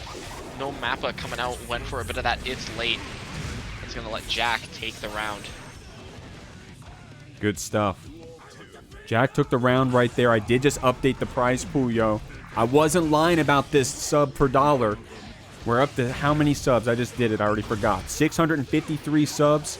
Look at the prize pool now. $373. Guys, if we get to 500 bucks, the prize split updates to where 5th place and 6th place get a cut. So if you want to show some love to those players in that part of the prize pool, go ahead and do so. Loving what we're seeing. And what we're seeing as well in this match is Jack cooking up, looking to get revenge. Just throwing that deflect shield. Insane play there, insane read. That's going to be Jack up 1-0 against Cloned. Loving what we're seeing. What's going on, Rip Your Skin Off? How you living? Says Jesse Pinkman on the comms or something. Every time I say yo, I'm gonna get stun locked now. You're gonna get me in my head. Can't say yo ever again. Here we go. Call Jack Mr. White because he's cooking. Jeekly Pinkman, I love that. Jeekly Pinkman, what's going on, Deck Nut? How you living? Y'all came in just in time. You just, if you just missed it, of course you're watching the VOD, you probably saw it. You got to go back and check out that qualifier, or rather the first game of top 8 of Red and SQ. But 2 new players here on the screen. Jack against this Clone. Oh, a little bit of a Grand Blue handshake, 2+ right there on that throw. Clone's going to push you back here. Good FD blocks. Jack trying to get that turn back after FD blocking out this Slayer, and it was paying off in that first game. But Clone, I think, maybe catching on to it a little bit, and it's paying off for him. And this is that type of gameplay that let Clone take it over Jack in Icarus. Seen a lot of that really tricky movement with those dashes, just trying to dash forward, dash back, call out that reticle.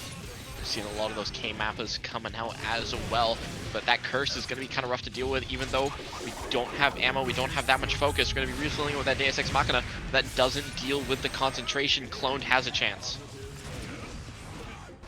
Cloned with the chance here. But we're going to get that focus back, man. A lot of resources here for Jack. We got bullets, we got focus, we got burst intention.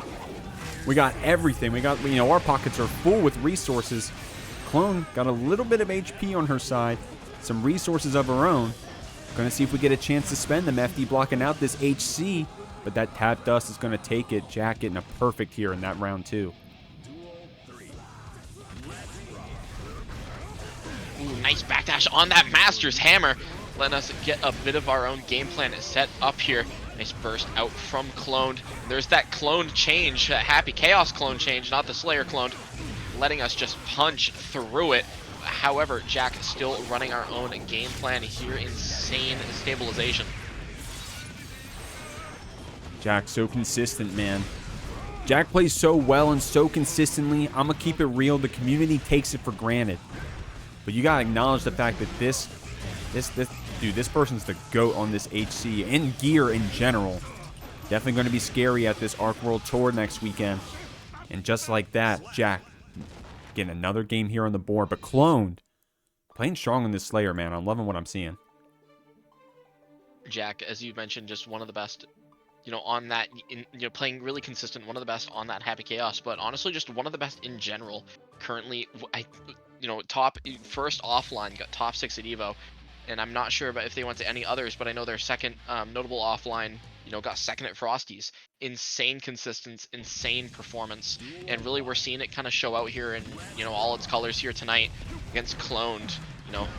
Took that Icarus set and suddenly, took that adaptation needed, and look at what it's paying off. Want a real quick shout out that fat raid from Brian, man.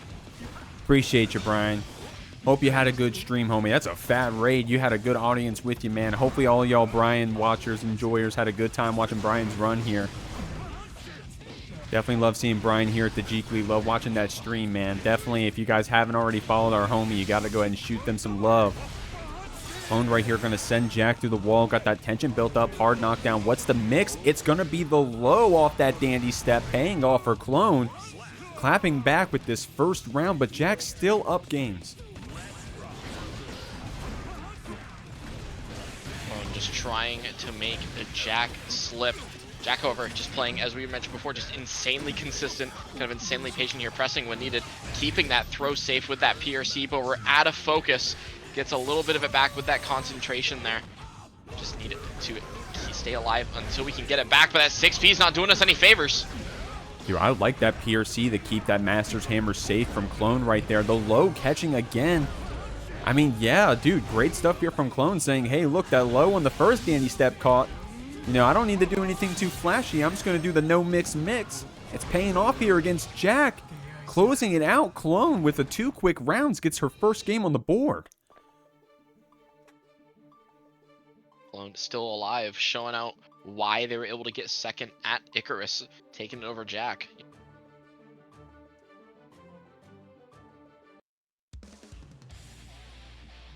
Oh, man, loving what we're seeing. Loving what we're seeing, man. Dog, $373 in this prize pool.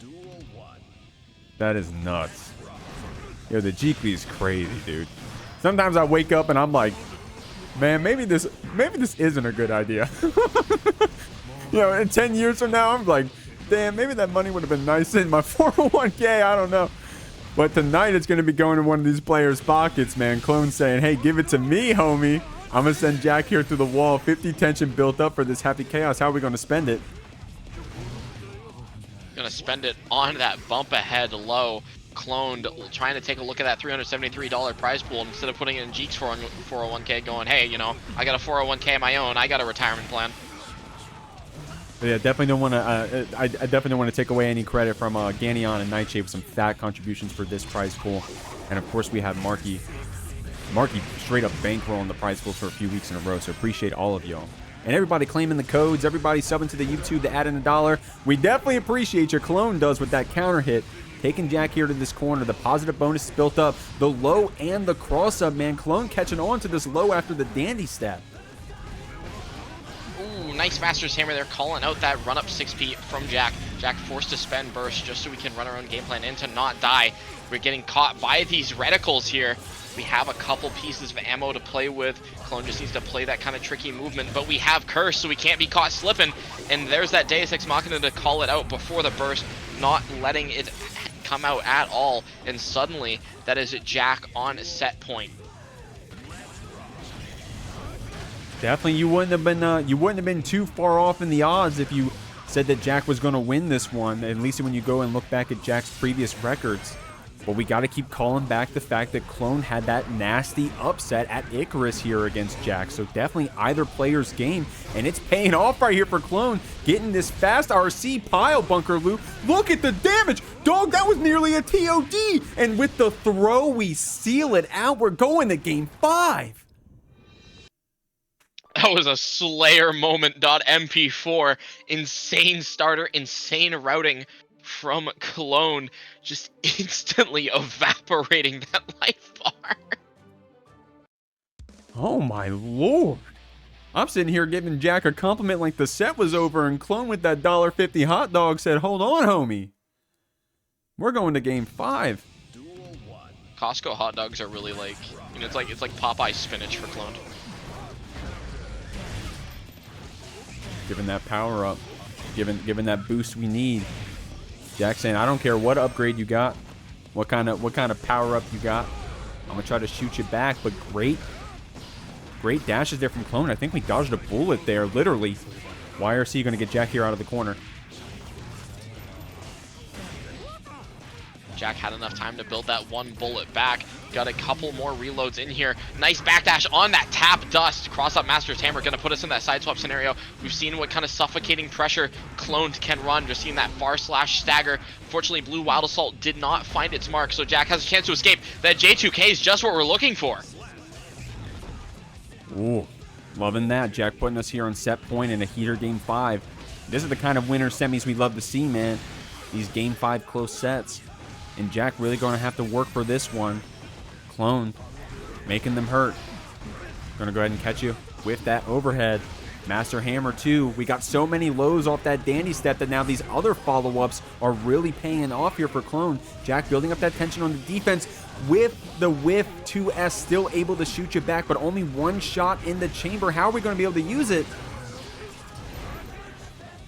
For that burst there, just to keep Cloned out, trying to secure the set, but maybe a bit of a hero burst, because suddenly Cloned is now on set point. Jack does not have burst available, and we know how much damage Slayer can do. This potentially might be the end of it, but Jack, an insanely consistent player, just needs to find an opening.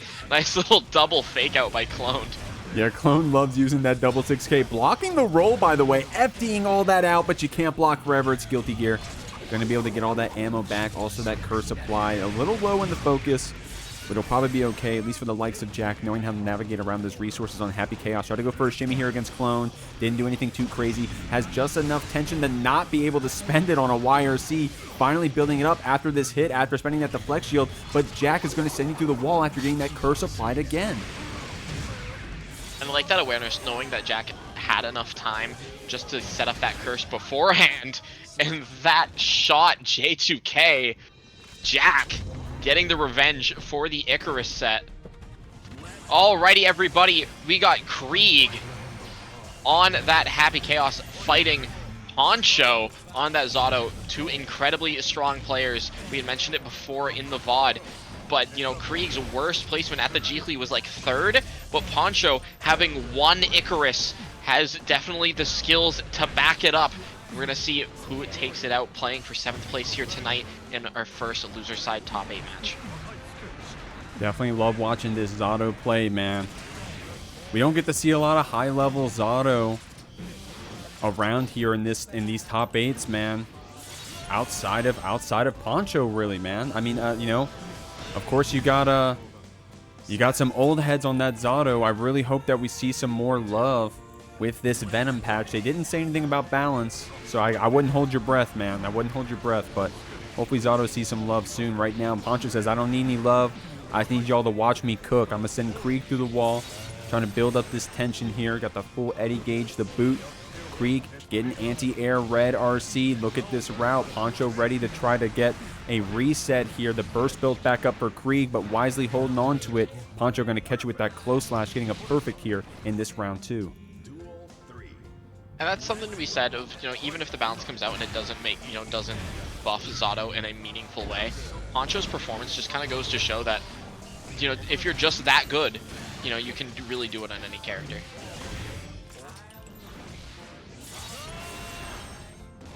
Here we go. Oh, man, that was a deep 2S right there. It went through the clone. I don't even know what happened. I have to watch that one back on the VOD, but Kreeg catching him, man, with that Goomba Stomp shot. Out of focus, though. Both of these characters, man, these are some complicated characters. If you're new to Gear, you're looking at the bottom of the screen. What are all those bars? Hey, I'm going to tell you, it doesn't matter. Kreeg just shooting us down.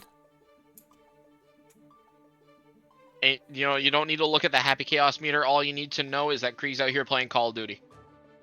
Yeah, brought a gun to a goo fight? To a shadow fight? I don't know. I don't know my Gear lore, man. I'm out myself right now. Here we go. Kreeg getting that first game on the board. Looking really hot here against this Poncho, but only after we brought it to the last round. We'll have to see. Yeah, someone's... Yeah, we're talking about rock, paper, scissors. Millia says gun beats all. Speaking of gun, unfortunately ran out of ammo for Kreeg there. Tried to go for that shot, just not able to. Needed to reload a bit of that. Nice snipe on that Eddie here, so we're going to need to play maybe a bit more patient, just kind of let Happy Chaos run their game plan for a moment while we get that homie, that Eddie back. That tap dust is going to let us refill all of our ammo. Builds barely enough for that Deus Ex Machina. Going to be getting that hard knockdown situation, and if you're Poncho, this is extremely scary. I do like what Poncho's doing with that 2S to fight through the clone. It was paid off in one of those previous rounds, but this time Kreeg already with that distance and that advantage on the HP. I like that break the law from the other side of the screen, getting that cross out. We're looking like Faust teleporting full screen, man. We don't even need meter for it. But Kreeg getting that hit, getting that 2P to send you through the wall. Not too much damage yet, but that positive bonus cooking. Poncho doesn't want to give you too much advantage. Spends that burst, but Kreeg with that full screen, able to get that focus. Poncho just running you down, saying the mental stack too high right now, apparently, with the command grab from downtown. That 2S maybe a bit of an unfortunate drop there, but it is A-okay. Poncho is still in this. No Eddie gauge, though, because we have just to play a bit wary of Happy Chaos. Can't be making too many mistakes here. Ends up getting caught out by Kreeg. That is Kreeg sitting on a 2-0 lead currently. And that was looking like a lot better game for Kreeg too, man. Up that 2-round lead. We were doing a really good job of when we were full screen like that, we were able to get that curse applied and then able to check that Eddie. You saw it in a previous round with 2S. And then also just able to get that distance with the clone. You see that Poncho is trying to call it out with the 2S of their own. But it's paying off for Kreeg out here, man. 100%. And also, Jeek, Mark has struck again. We're sitting at a $400 prize pool here tonight. Sheesh, Marky.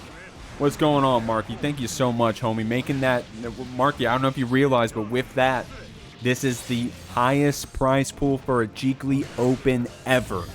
Here at the Jeekly 50. $404, yo. That is insane. Poncho said, hold on, how much? Hold on, I gotta lock in. I gotta take this Kreeg out back right now. I'm gonna do it with that empty hop low. Great stuff. Thank you, Marky. This is gonna be a crazy set with this prize pool on the line. Seeing some of that dash block come out from Poncho. Not want to be caught out by any of these errant Happy Chaos normals that take out Eddie. However, ends up getting caught out by that burst regardless, letting Kreeg just get some stuff set up going here, refilling that ammo with that Deus Ex Machina. But unfortunately, look at the concentration. We don't have too much to play around with this. We might choose to back up here. No, we choose to be a bit more aggressive.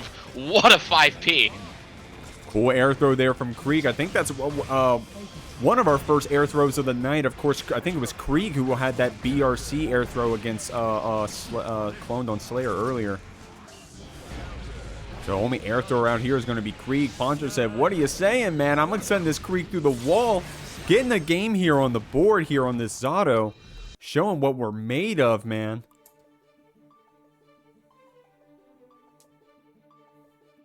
Insanely good Zato gameplay. But Poncho is the Zato currently. Definitely showing out with that awareness of just, how to play around Happy Chaos.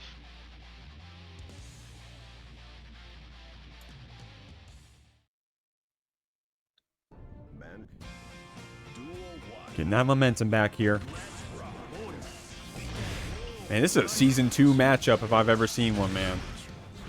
Loving this. Kreeg, unfortunately, couldn't keep that one going, but going to catch Poncho after in the Droptimal. Got that 50 tension built up. You know we're going to spend it. Getting that ammo back, getting that positive bonus. Poncho does have our Eddie on the other side of the screen, but with this hard knockdown, it's not going to look too hot. Even if we get Eddie back or being sent through that wall into another set point for Kreeg, Poncho needs to lock in, just find its mark, find their mark, tries to run up, does not get it. That burst is going to be maybe a bit pivotal here because we're not going to be able to escape. Gunning this back, catching that back dash. Cashing out on this super. Kreeg gonna send you through, man. Doesn't matter what side of the screen we're on, how far we are from the wall. That super's gonna carry you. We're gonna cash out when we can. Great block on that 5D. Poncho doesn't want to hold that shot over, spends the YRC to keep ourselves safe. But the Aboii on that setup, Poncho getting really deep for that Oki, gets called out with the 2P. Kreeg moving on this loser side. Big bodies out today, yo. Man, I can't say yo anymore. I got someone in the chat saying I sound like Jesse Pinkman. I'll come up with another word. Aboii out here. Gonna hammer right, fall right through with that armor. Cheryo with that jump over the pop buster. FDing back this Potemkin a bit. Now, Cheryo really patient on this Goldlewis, man. Not too crazy with the presses, and you can't when you got that gigantic Kai in your face, but Aboii gonna make you hurt with that pop buster. Look at this Garuda reset, man. I don't know when the grab is coming either, man. I don't know. It's just a hard guess. There's that heat knuckle to keep us grounded. Can't be getting out of the corner too easy. Can't jailbreak that fast. Potemkin sends us on to ground at number 2. Very tight Garuda pressure. Aboii gonna catch it, man. One grab is all you need. I think Aboii actually had a few grabs in that last round, but one grab's all you need. And those close slashes get lethal. Cheryo getting caught a second ago, but now we're running you down, showing you some throws of our own. Staggering with this 2K, but Aboii with that hammer fall cancel. Getting these pop busters, man. Aboii getting a lot of grabs out here so far in this set. It's definitely been paying off because suddenly Cheryo's in this really rough position. Might be able to break out of it with this kill here from that super. Gotta get those drones, hit that flat wall stick damage. Definitely gonna let us get through to this next round here, but we gotta be wary of those pop busters. Aboii's just been sending them tonight. Man, at least in this set, holy moly. But that's the thing, man. You got this Goldlewis HP. You can afford to get thrown a few times. Insanely beneficial trade here for Aboii. Just let us continue to set up our pressure. And I'm liking that decision there, just kind of moving up a bit, making it look like maybe a bit of a pop buster. Checking if Cheryo was going to react to it. However, deciding to just go for that stagger instead. Ended up working out pretty well for us. Cheryo able to escape. Man, Cheryo's got some cool pressure right here. That behemoth low catching Aboii a second ago. Good block on that slide head. Trying to catch you with these behemoths. It paid off earlier. Cheryo got a catching a backdash with a far slash. Trying to do so with some behemoths right now. Probably trying to catch the startup of a move. But Aboii with the counter hit here is going to get you with that meaty Kai. Good block on the 5D, but the 6K is going to catch us. Aboii, and a long one, man. A lot of HP to chew through. Gets the first game. Yeah, we're seeing a lot of really smart spacing decisions from Aboii as well. You saw that backdash there just to beat that behemoth earlier, and then just kind of playing around, you know, not letting Goldlewis get any of those stubbier normals out, playing that, you know, because Potemkin really excels at that kind of longer mid-range where your far slash and your 5H can kind of wreak havoc. How we living here in the chat? I see you, Panda. How you living, homie? You came in just in time for the big bodies, man. You're here to watch some Potemkin cook. Aboii out here trying to run down this Cheryo, getting one game on the board so far. But Cheryo, man, so patient on that defense, getting a little bit of distance with that FD, calls you out with that 2K. But Aboii ready with that jump scare. So many pop busters in this round alone. I can't even finish my sentence and another one comes out. And I feel like these games here, like just watching Aboii play, it's either, you know, we saw one be extremely long where, you know, it kind of goes to that 40-second mark, or there's just like 7 pop busters that find their mark and the game's over like instantly. But again, man, that Goldlewis HP, you can kind of get away with it. Aboii gonna catch it, man. So many grabs coming out that close slash has so much more danger behind it. Catching Cheryo on that backdash. Goes into that heavenly. A lot of damage, but not enough to kill. Aboii catching you with another one, man. Oh my god, we can't get away from this Potemkin. And that's gotta be a mental hit. You know, you try the backdash, maybe to try to catch that another pop buster attempt, and then you get caught on the ending frames of your backdash with just another pop buster. We got a bunch of Potemkin players in the chat right now. QQ out here with the beautiful. Some of y'all saying beautiful.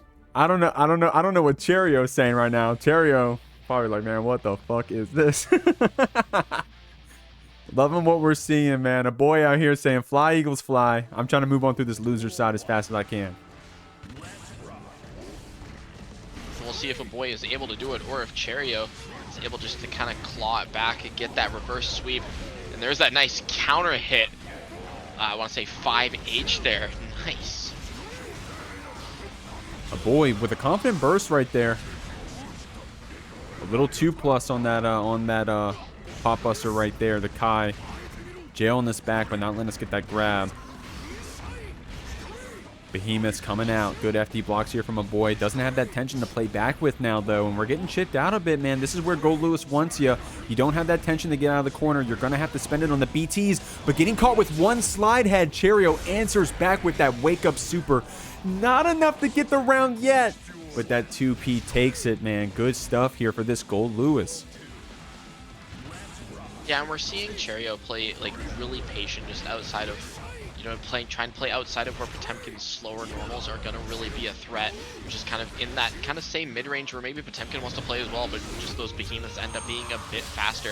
We're seeing some nice damage come out from that wall splat, that wall break route. We're going to see Aboii get that. No.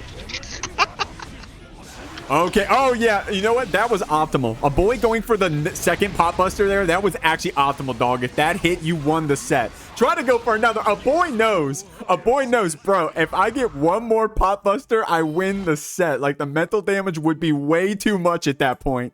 But Cheryo saying, homie, get the fuck off me, man. Gold busters you back. Gold bursts you back, rather. Jumps over this jump scare. Man, Aboii, if Aboii got one more grab, it was curtains, man. The mental damage would have been too much, but Cheryo on the start of a comeback here.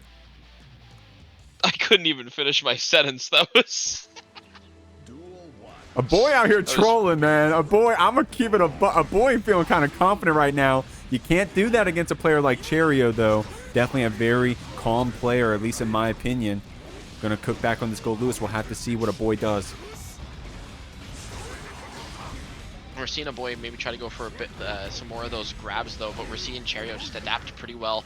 Just you see how that 2P mash, nice counter hit. I'm assuming what was the start of a Potemkin Buster. Will we find our mark regardless? Gonna need to play around the fact that Cheryo has that 50 meter, but we try to backdash and get caught by the gun. Oh, and that's a really gnarly counter hit starter here. Cheryo with a lot of tension, with an awesome route. Able to finish their food with that one, man. Awesome routing there from Cheryo off that starting counter hit on that behemoth. Gets this first round. Aboii. Okay, Aboii. You gave a chance here to Cheryo. Maybe they're going to try to run away with it unless you start grabbing them again just like this. And to see Aboii maybe be a bit unpredictable with those pop busters, because we've seen them come out in such a frequency that maybe, you know, Cheryo's got the download, and that counter hit behemoth is a great way to get a comeback started here, trying to even up the set. But not if Aboii has anything to say about it. Tries to Garuda to get some nice plus frames. However, Jeek, look at the tension. We just all right. I was able to say Aboii's dead, but never mind. Oh, well, you spoke. You saw the future, Medikit. You saw the future. It may not have been the interaction you said, but Cheryo gets it on the next one. I got this replay a little late, so it may be a little cut off. I apologize. There we go. Catching with that stagger 2K, man. Cheryo's so good at using that 2K. You try to FD back those behemoths, but Cheryo staying on top of you. It's paying off here. Aboii gave Cheryo a chance in that game 3, man. We got a little crazy on that Potemkin. I saw some question marks in the chat. And now Cheryo's got 2 games on the board. We got it evened up. Medikit, I don't know what we're going to see here. I don't know either, Jeek. What we're seeing is some more of that tight Potemkin pressure with the Garuda. We tried to press on the Garuda, ends up getting our far slash out there. But we're just letting hammer fall rock. Backdash not involing through, and we're already low on life. One pop buster will seal the deal, and with the frequency we've seen Aboii send him out, I wouldn't be surprised. There you go. That 2K coming out, man. Cheryo got the stream unmuted. Heard me say how good that 2K was. Oh, okay. Smart stuff right there. Canceling the gun. Knowing that the Kai was coming to you. But Cheryo, with that early hammerfall cancel, able to weave in that throw here on set point. Staying on top of that blue Wild Assault. Doesn't want to give Cheryo a chance to breathe here. With that corner presence. Oh, tries to go for a nice overhead there. Ends up not finding its mark though. You see, and that's the other consequence of Aboii just being really frequent with those pop busters. You see Cheryo trying to backdash, maybe expecting it, ends up getting caught out by the button. So now we're just eating all of this Potemkin pressure. With that 2K, man. I always compliment Goldlewis 2P, but Cheryo said, have you seen the 2K? Look how much mileage it's getting us on that run-up and this pressure. Aboii saying you got to keep it true all the time, though, or I'm going to get this back throw. Gold burst to get some distance. Enough time to spend that laser. Two unfuckwithable supers coming out at the same time. Cheryo able to get away from the Kai with that laser, but Aboii and the stagger pressure gets you with the pop buster in a really close set. Moving on, 3-2. Alrighty, everybody. Welcome to our losers quarterfinals side here for tonight. We got RedIAmNot on that Goldlewis fighting Kreeg on the Happy Chaos. We've definitely seen a matchup like this in the Jeekly before, you know, pretty recently actually. You know, that Goldlewis Happy Chaos, definitely an interesting thing to see. We're seeing Kreeg kind of pop off here a bit, but no ammo is going to be kind of rough to deal with. Here we go. Behemoth Red RC. Gonna close out that first round. RedIAmNot, man, I would love the statistics on how many first rounds RedIAmNot wins. I gotta say, RedIAmNot's gotta have like a 90% win rate on the round one, regardless if we win the set, regardless if we even win that first game. RedIAmNot always domes people in that round one. Kreeg answering back though, gonna spend that tension, gonna get this hard knockdown, but the burst already built back up for this Goldlewis. And that's one thing about just get those supers and about those wall break routes, that they give your opponent so much burst. So Red has a chance to break out if we need to, but we might not need to. We have that drone up, we have that white wall assault covered by the drone. We have so many options to try to force our way in. Y'all better get used to seeing this Deus Ex Machina. We got two cookers on this Happy Chaos, man. Two master chefs.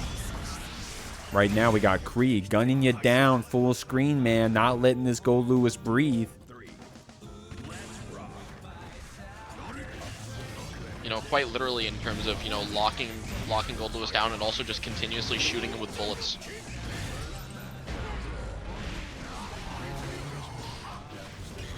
Oh, tried to get something started with that 6S.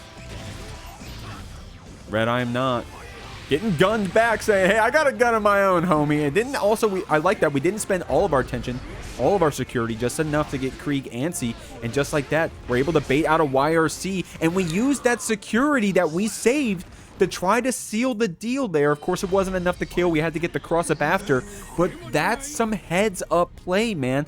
People don't give this Goldlewis enough credit for being a resource character.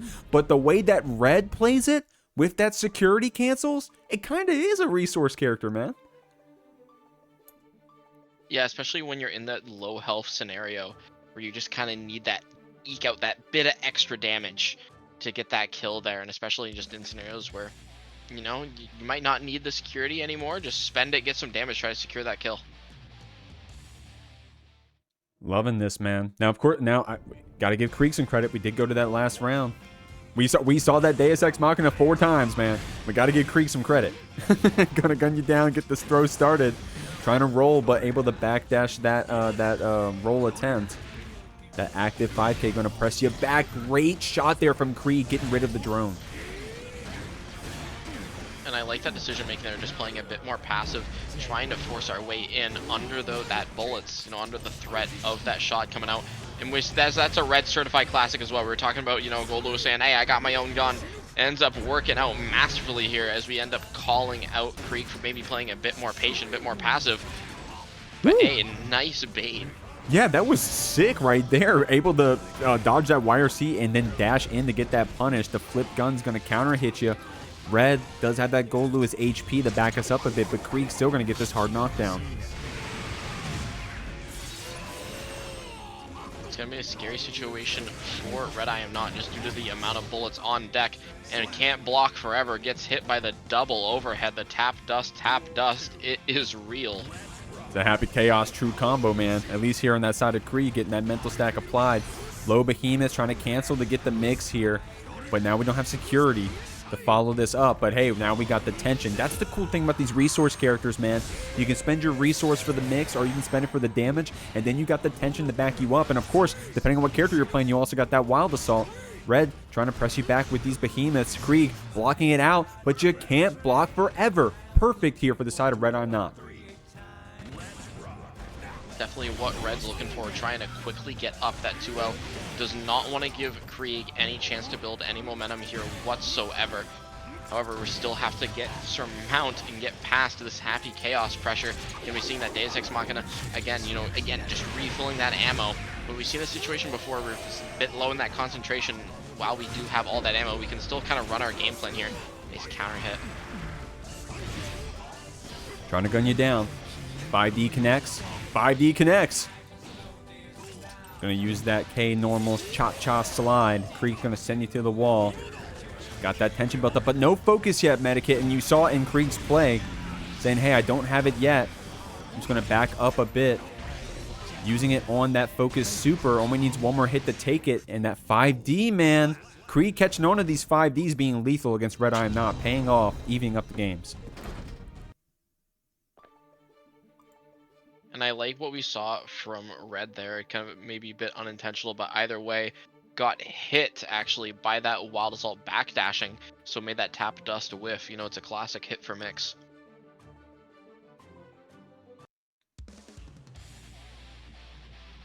Man, this is so crazy that this is losers quarters, man.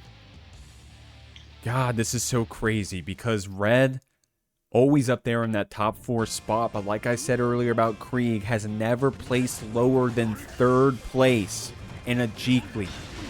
So losing here, of course, while still would be something to be proud of, as this is a very stacked bracket, would be a new record low for Kreeg. I hate to phrase it that way, but it's the truth.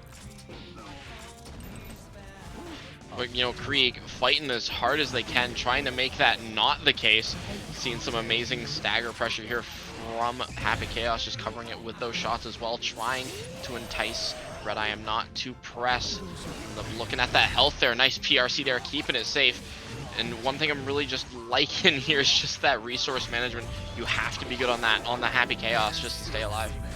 Man, that PRC was actually kind of sick to start that off. With that momentum as well.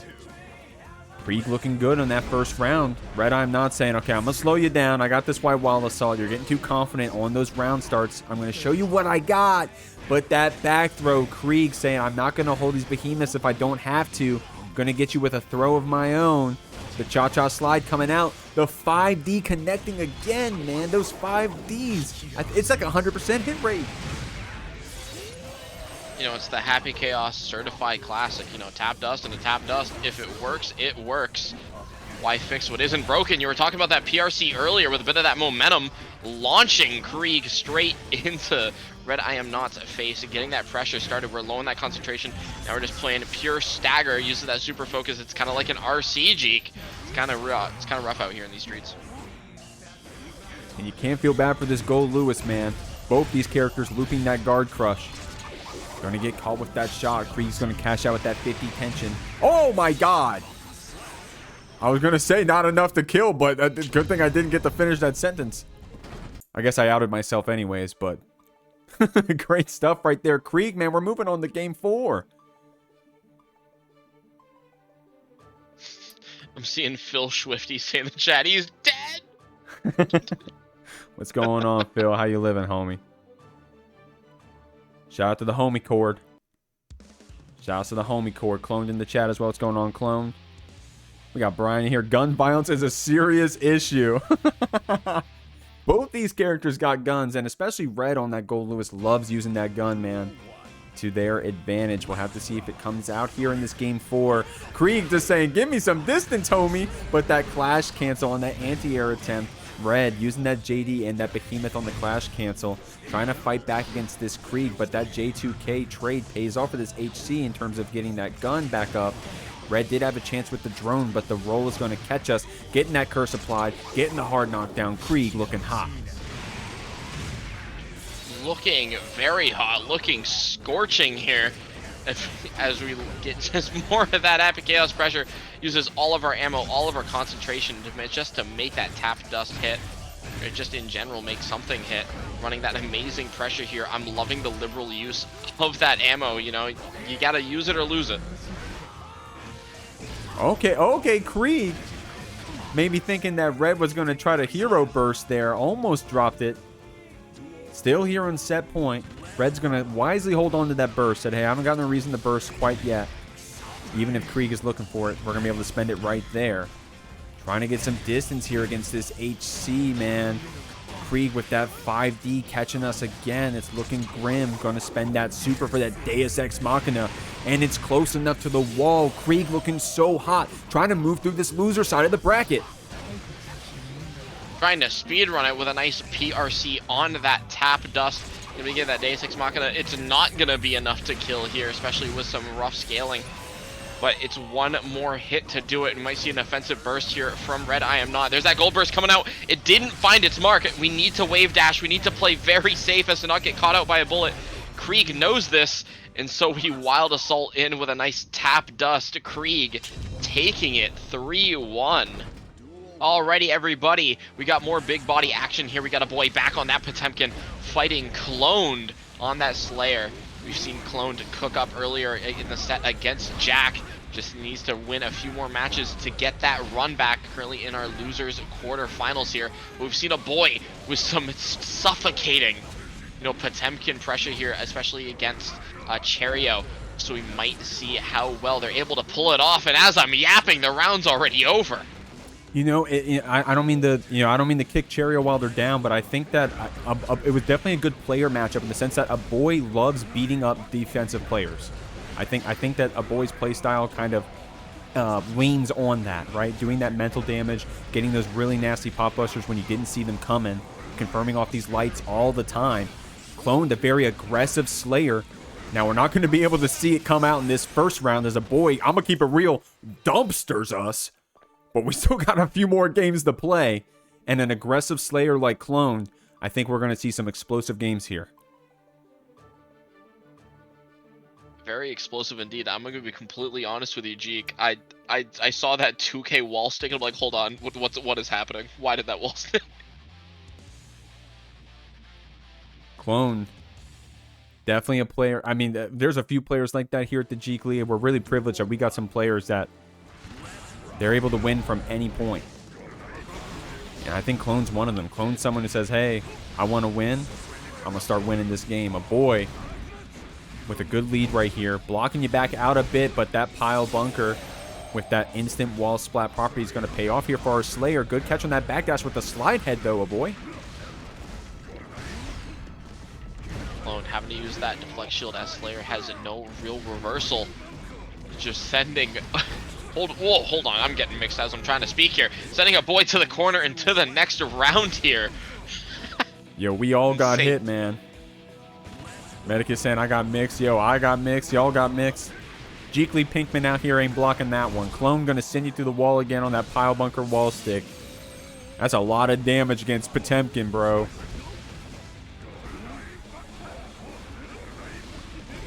There's that Garuda finding its mark, and we get that pot buster after it. It's not an actual it's not in the combo, so it gets that full damage, no scaling.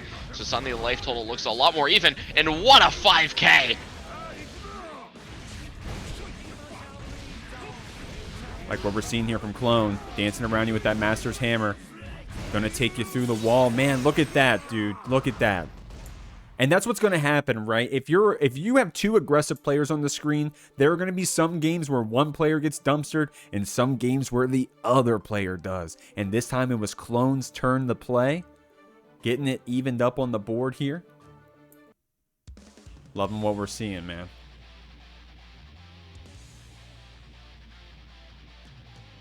Indeed, indeed, cooking up.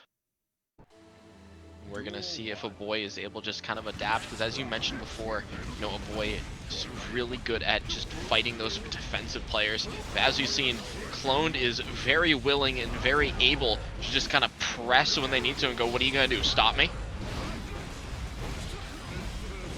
These fast RC pile bunker loops, man. Look at this stuff, dog. Oh, okay, went for a reset there against Aboii. Use that HPB to try to get cheeky here against Clone. PRC to keep it safe, but the next interaction pays off for our Slayer. Super Map a Hunch is going to take the first round.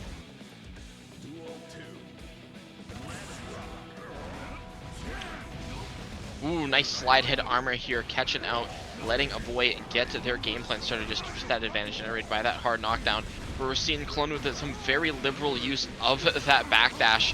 It's definitely maybe a strong part just due to that follow-up in certain scenarios here. Either way, though, we're seeing Aboii just kind of get cooked up at the moment. Cooked up, sent back to the actually sent back to the kitchen. Damn. Clone said, "Hey, you're needed on the line, homie. We need you. Hey, the manager said we need you on the line. Where are you at? You hanging out by the dishwasher?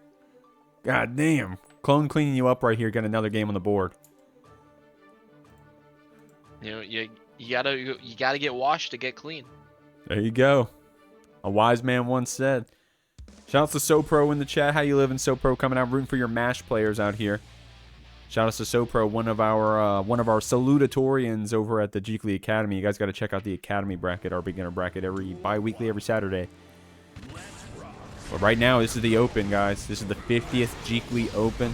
This is the largest prize pool we've ever had for an open bracket ever, and it can still get bigger because every new subscriber, I will match $1 to the prize pool, and that goes until the end of Grand Finals. So, well, I'm going to pick some point to stop it. Clone saying, hold on, before you stop it. I'm cooking over here against this Potemkin, man. I'm whipping this 2H out. I'm taking this Potemkin out back. I'm backdashing these close slashes, and I'm crossing you up with these Master Hammers.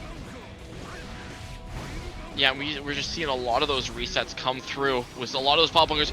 Goes for that bite, doesn't find its mark. What a clash. Aboii able to just set up their pressure. Finally catches that backdash. We've seen Clone represent that backdash so much. There's that armor coming out. We have 50 meter to play with, but choosing just to keep that corner. What a pot buster on the deflect shield. Amazing read by Aboii, staying alive. Still set point here for this Slayer. That 2H recovery called out with that slide head. Tried the backdash through that Garuda, but it's too active. Clone staying on top of you with that overhead. Good block from Aboii, but that Master's Hammer counter hit's going to turn into a little bit of a pile bunker drop-domal. Going to get this loop established regardless. That's what Clone was going for in the first place, but now Aboii had the burst built up to get a second chance. Yeah, and we're seeing Clone just trying to escape any Aboii pressure. We've seen that backdash almost immediately ended up getting caught by that Garuda, but we're seeing that bump ahead. There we go. Just to find its mark. Aboii trying to make something happen, and that armor saving us. Man, Clone really saying, hey, I love this option, especially when it hits. Aboii with that Potemkin HP kept us alive for an extra second there, but not long enough. Clone gonna move on, 3-1. All right, y'all, here we are. Winners finals, Jeekly 50. Already had 50 of these brackets so far, and I appreciate all the support from everyone. Got to give a big shout out to SQ signing up for a lot of these brackets. It's also very recently, but as early on as I think the Jeekly 18 or 17 was her first ever bracket here at the Jeekly, so she gave us a chance even all the way back then. Huge shout out to her, and here she is trying to win in winners finals against one of the best players in the world, Jack. Recently signed by that Paragon, playing this Happy Chaos with some great defense, but you can't block forever as this H-Sword starts some stuff off. Seeing a lot of a bit of a scrambly situation here as both SQ and Jack trying to stabilize their own game plan. Jack finds the mark first.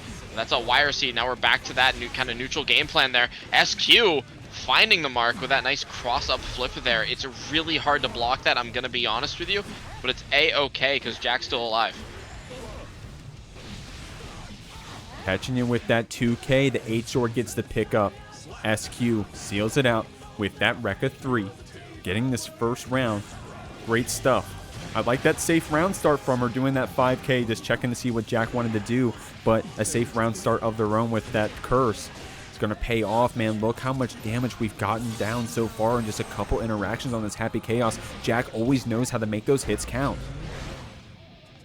Indeed here. Doesn't go for the full route there. Trying to find a mark, and oh! What a rising JS! You got to be careful here, man, against players of this magnitude. Of course, Jack still was able to get that round, but giving SQ a little bit back on that burst. Man, these are the things that people kick themselves about when they're in EVO top 8, EVO top 6. You know, giving away that little bit of burst, maybe it ends up mattering. Of course, Jack Won't be thinking about it too hard if we take this round as well, but SQ with that 5D red RC is going to get that burst from Jack's pocket. Straight up robbing that burst. Is going to be sent through the wall here. Not enough to kill. We didn't build enough meter for that Mortal Botto, so Jack will have a one-hit chance. Burst is back online for SQ. It spends it immediately. Forced to block the sword, and what a delayed deflect shield. Man, born to play, forced to block. SQ going to seal it out with that JP regardless.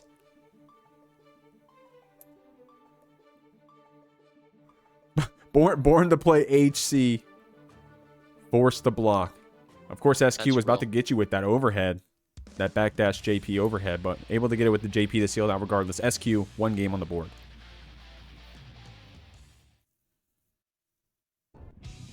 We're gonna see if Jack is able to make that adaptation. As I said, this is effectively like a TNS top 8 match. These players definitely have fought each other before, probably in that exact same bracket. We're just gonna see how Jack is able to adapt here with that low ammo, just be getting a little bit of a refresh on it. But as we see, got no concentration. Got to play it maybe a bit careful with that super focus. Ooh, good air throw there from Jack, saying, "Hey, you got to stay in this corner, homie. Maybe you took me on that first game." SQ with a throw of her own. Jack doesn't want to stay in that corner against this Ramlethal. Wants to burst back out. But man, SQ, dude, so good at turning JPs in those combos. I love seeing that kind of stuff. It's one thing we saw before as well in the last match SQ had on stream. Just insanely good routing. Getting those aerial lights to confirm into wall breaks. Just got to be watch out. Whenever you're fighting SQ, just, you know, any hit can turn into a wall break. Kreator FD blocks back and forth. SQ with that Daro right there. She's really good at confirming basically any hit, those far slashes, any counter hits into those Daros. Was able to get it right there. Sealing out this round here against Jack. Jack is going to build that burst back up. S-Sword going to jail us just for a second there. SQ getting a nice counter hit. This is going to turn to a wall break. Great stuff, but Jack does get that burst here for a second chance. Let's see if Jack has to spend it or even gets to spend it. We're seeing a nice close slash counter here. Gonna probably... Oh, I was gonna say probably gonna convert into a Deus Ex Machina, but we're not gonna be able to. The route maybe drops there. We now have no focus. Gonna find something to do. Oh man, I hope SQ's not kicking herself at that backdash JP. Of course, we still got a sizable lead here against Jack, but building up that tension, getting... no ammo yet. Oh, no ammo yet, so couldn't keep that 5D safe, but the BRC did with the slowdown. Jack with a robbery round right there with no ammo too. That was crazy, crazy heads-up play from that Jack. Yeah, and that's that BRC slowdown. Just really lets you get away with a lot of mix you otherwise wouldn't get to do. You know, your opponent can't really punish that 5D just due to that. That lets Jack get in the situation where you rob the round. Now suddenly SQ is on the back foot, and Jack's looking to tie it up. Great tech, though. SQ not just going to roll over. Looking in this side swap combo here. Gets Jack pressed back with that H-Sword. Keeping yourself safe with that PRC, but the back throw, trading back with Jack's PRC as well. S-Sword to keep you back a bit. I think we just are about to get our H-Sword. Doesn't need it yet. Gonna send you through the wall. Gonna get that positive bonus. Gonna catch you on that curse attempt, but Paragon Jack came back earlier from even dire straits. We'll have to see if they get a chance. SQ doesn't let you breathe. 5D takes it. We're up 2-0. And that was a really smart decision there from SQ, just due to that. You see that explosion coming out, I believe, near the end of that instant replay. Just a bit of that visual clarity, especially with that sword going from that explosion to that just that orange little animation there. Whew. Okay, I see Marky in the chat. I was about to say, Marky, you seeing this? I know Marky's an SQ fan. Definitely love seeing that SQ cook. And here we are. She's up 2-0. She's up 2-0, but it's not over yet, man. We can't forget. I know we're used to Jack winning a lot. We take it for granted. This is one of the best players in the world for Guilty Gear Strive. Here they are in winners finals at the Jeekly 50. SQ playing hot. We got to see if Jack can make this comeback. Is going to start off with this YRC in the corner. Tries the roll, but SQ doesn't want to guess. Wants to spend that burst. working out quite well for SQ, forcing Jack to spend that burst in this first round here. Maybe a bit of an interesting burst if Jack can make it back. But then what a nice BRC JP just calling out that steady aim. So now we're getting a nice same side close slash, and this is going to be SQ on set point on a verge of a 3-0 on Jack. Dude, and SQ dropped that backdash BRC twice so far in this set, so to finally get it and it finally connects must feel so good. But Jack doesn't give you any chance to celebrate. Gonna send you through the wall here. Only one in the chamber, but with that positive bonus is gonna BRC slow down, drift forward. That sword didn't connect. The SQ able to call out the wild assault attempt, gets the triple overhead with that multi-hit JD jailing back with JP. I can't even talk. Jack right here trying to do a backdash JP of their own. Oh, a lot's going on right here, Medicaid. Holy, holy, holy. Holy indeed. We saw so many rough situations for Jack there with the lack of ammo. Finally able to get some out, but we're not out of the woods just yet. SQ with that hard knockdown. We need to stay alive. And that 2K catch with a wire C bait. And that is SQ taking it 3-0 against Jack in winners finals of the Jeekly 50. Dog. Jack with the frame 1 BGs in the Discord. Let's go! SQ with a 3-0. That is crazy.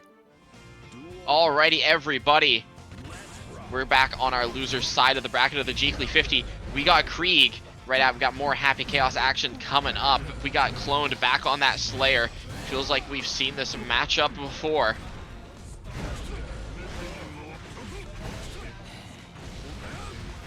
Those pile bunker loops started early, going for that side swap. The reset not finding its mark. Kreeg getting a nice throw there, so we're going to be trying to get our game plan enforced, but Clone just bursting early wants to force Kreeg to play with low resources, but it's a-okay.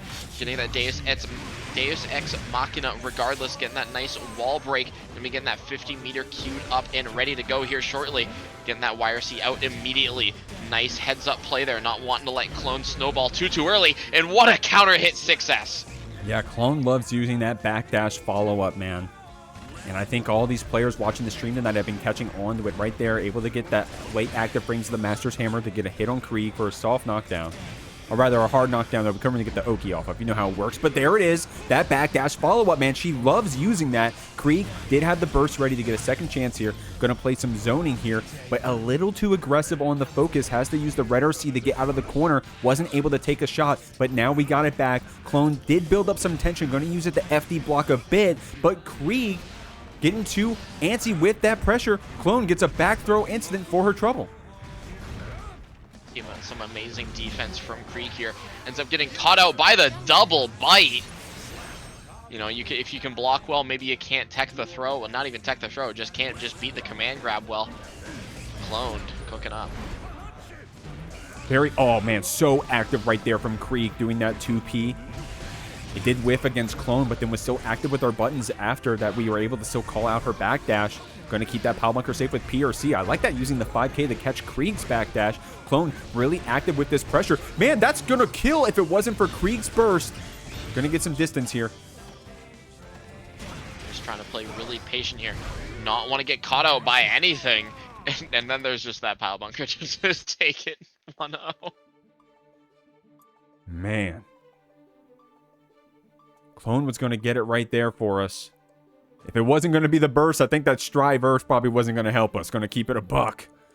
Clone blocking it out for a second, though. Able to seal it out with that pile bunker after blocking just a little bit. Was really calm. Now, Clone, very aggressive player, very aggressive slayer. But when she knows that all she has to do is keep it simple and just wait for her turn to play, wait for her turn to get that last hit in, she does and gets a game on the board for it. Insanely strong play here. We just got to see if Kreeg is able to keep, keep Cloned out, because as we've seen, the second Clone is able to get in. We've seen some really, I don't want to say unorthodox, but just really hard mix to deal with, especially with those double fake outs. You see a lot of those kind of weird scenarios there arise. We're seeing Kreeg cook up here with some nice, it's the classic, it's the roll, hitting that low, and that is going to be a round on the board. I didn't want to jinx it. No, I held my breath too. I'm not gonna. 1 shot, 2 shot, 3 shot, 4. Kreeg getting that first round here in game 2, and also going to take Cloned out for a walk after baiting that burst, man. Great stuff. 50 tension spent here. Going to send you through the wall. Hard knockdown applied, and the burst on your back pocket. It's looking really good for Kreeg. They're just going to be running some more of this Happy Chaos pressure, and what a trade! Not going to be able to get the full route, though. She's going to be playing with some of that low concentration, low ammo. It's A-okay. We're tying it up. What a counter hit, kind of a scrambly situation. Yeah, I mean, I was giving Kreeg some comments in that first round, catching on to Clone's backdash follow-up that she loves going for. And, you know, it's no fluke. Look at this. Kreeg ready for it again.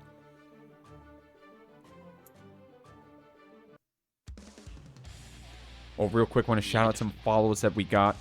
I think I already... Ramillia. Thank you, Ramillia. One of the Bridget Goats, by the way. Shouts to Ramillia. Danny Steele, Mr. Spelling Bee, Unnamed Guy, and Zoe the Rock.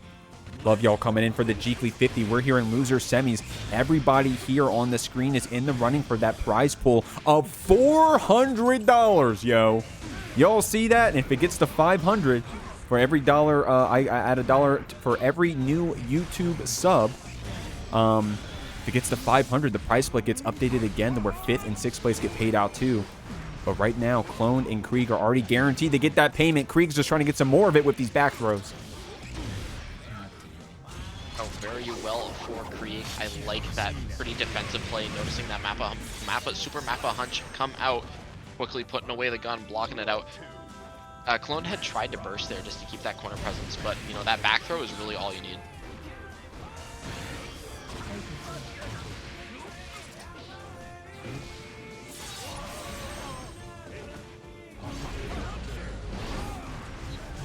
YRC to be defensive here. No shots in the chamber, though.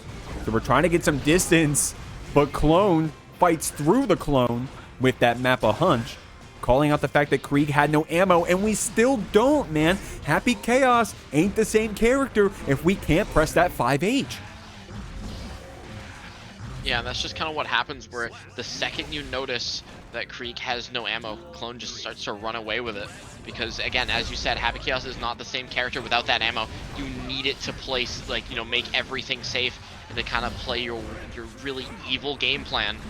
Clone's just kind of running away with it, going for that 6K yet again, not finding its mark this time. Kreeg finally escaping, seeing a potential for a comeback. Gonna send Cloned over to the wall right there. Hard knockdown here. Last round for these players here in loser semis. Clone with that 50 tension built up. Going to get some distance back with that deflect shield, saving onto the tension. But the whiff grab is going to pay off here for Kreeg. Going to send you through the wall into the next round. Great stuff for this Happy Chaos.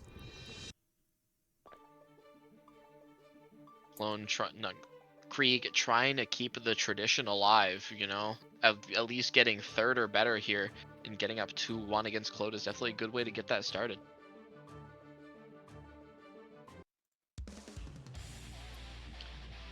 While we're loading into the potentially last match of loser semis, I just want to point out, chat, you know, if you want to contribute to that prize pool, but you want to get something out of it, Jeekly has some amazing shirts, ! Shirt in the chat. Oh, okay, at least it was the start of the round. Oh, wait, are they still playing? Okay, spectator bug. Okay, oh, thank God. Woof. Okay, you're still watching this, Medikit? I am still watching this indeed. We're seeing some nice resets here. That's a Master's Hammer. We're getting counter hit after counter hit. There's that pile bunker loop. That's going to be a quick round end. Yeah, if it wasn't quick for that speed up right there, it was quick because Clone's play on the Slayer. Great stuff right there. Great stuff. Able to confirm that jump normal into some hits as well. The Master Hammer cross-up coming up here against Kreeg. Stealing that corner with another Master's Hammer. Maybe Kreeg went for a back throw attempt and it got called out with that counter hit. Cloned with a quick 2 rounds, man. That'd be the quickest game all night. It was indeed, and that's just how Slayer runs it. You know, you have to navigate the maze of resets, and Kreeg just got caught out one too many times, and suddenly, that is Cloned bringing it back. We're on game 5 of losers semifinals. Saw someone type in chat, ! Pants. You know, Jeekly, you might want to consider selling some Jeekly pants. I don't know about that, man. I don't know about that one. I don't know about giving y'all any pants. I don't know about that. Yo, that was filthy. That was filthy, man. Clone with the... That would be the quickest game I've seen all night, if not in a long time here at the Jeekly, bro. Great stuff. But that's that Slayer, man. That's that Slayer. Kreeg gonna answer you right back with that counter hit stagger. Saying, hey, I'm gonna keep it a buck, Clone. Maybe you dumpstered me in that last game. But look at this. I got full ammo, positive bonus. I'm running you down. The 5D's connecting. And just like that, Kreeg is on set point. There's that gun. It's lethal. Trying to put the vampire down to the ground. You know, there's a little bit of garlic laced in with the brass.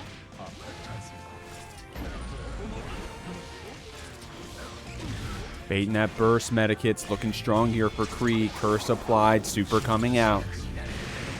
All the resources are in Happy Chaos's favor right now. Kreeg looking really hot here. Clone does have a little bit of burst for a deflect shield, but I don't know if we're going to get the chance as Kreeg cashes out that tension, says I want a bigger slice of the pie, moves on through this loser's bracket, 3-2.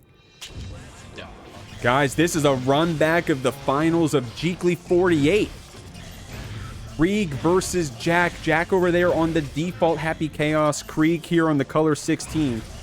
Let me see if I can't get the colors in here for you. Like I said, a run back of grand finals, but this isn't a typo. This is losers finals here at the Jeekly 50. And it just goes to show, Jeek, how stacked and how cracked every single player has been in tonight's bracket, where we have a match like this where it actually was a grand finals match, you know, a couple Jeeklys ago. It's a losers final match to determine which Happy Chaos gets into grands. So definitely going to be a fun set to see here, see who wins this run back. As we see both players, that light total is pretty even, but that tap dust is going to let Jack get up the first round. Good stuff here for Jack. Well, I'm gonna break the fourth wall, y'all. Is this how I should do the colors? I'm gonna say Kreeg is blue. I'm gonna say Jack is orange. If you think I should do it differently, let me know. I had this trouble last time they were in grand finals. By the way, I'm gonna say it again. This is a grand finals from back in losers finals, where the winner gets the privilege of facing that SQ, sitting up there pretty. Hasn't dropped a set yet. We'll have to see. Kreeg gonna clap you back here. Jack, of course, getting that first round. Has that burst for the second chance if we decide to use it this round. But it looks like that double 5D is going to be Kreeg sealing out this round 2, getting a perfect. Ollie's asking, what about Kreeg is blue? It's the lighting on the jacket. Yeah, the highlights. Or should I call it yellow? I should call it yellow, huh? I'll update it after this. Here we go. Jack saying, yo, what are you worried about, man? I'm doing the cha-cha slide with this 5K, 6K. I'm sending Kreeg through the wall. I'm getting this hard knockdown applied. Trying to get some mix up here, some stagger, but Kreeg with some good defense. Jack with a really confident burst back said, hey, you're not going to get a turn, homie. You're not going to get a turn, at least not in this game. I'm going to get the first one on the board. Sorry, gonna see it come up in that instant replay. But a really nice shimmy just to call out that throw attempt there. Getting that nice counter hit, gonna let Jack secure that first game.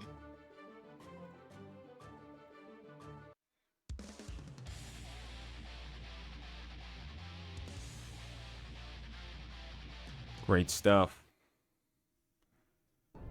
Great stuff. We got two shooters out here. Brian still in the chat, or didn't you have to play against both these players, man? This is PTSD for you.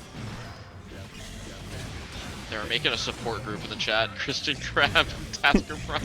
Yeah, I saw that. Christian Crab and Brian and some other players were talking about the round 2 seeded into Jack support group. But someone's got to beat Jack eventually, man.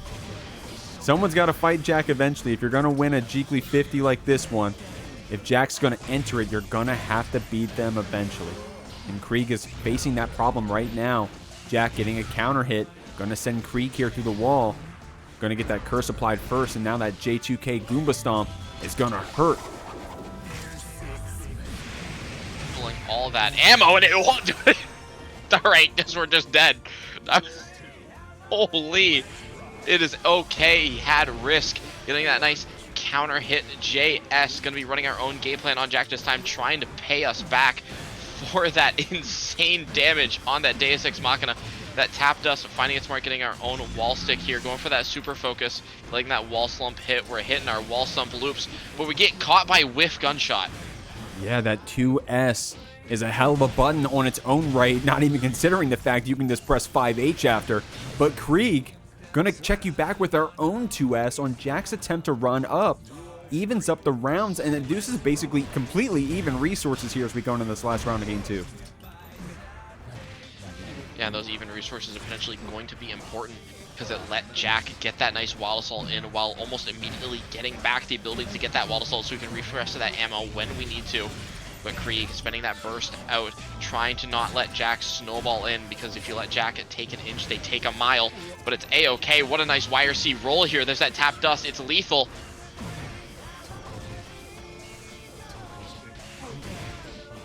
Gonna pick you up. Jack with that little footy. With those little happy chaos toes, man. Hitting you with that 2K. So I'm gonna get you with the grippers. Alright, I'll stop.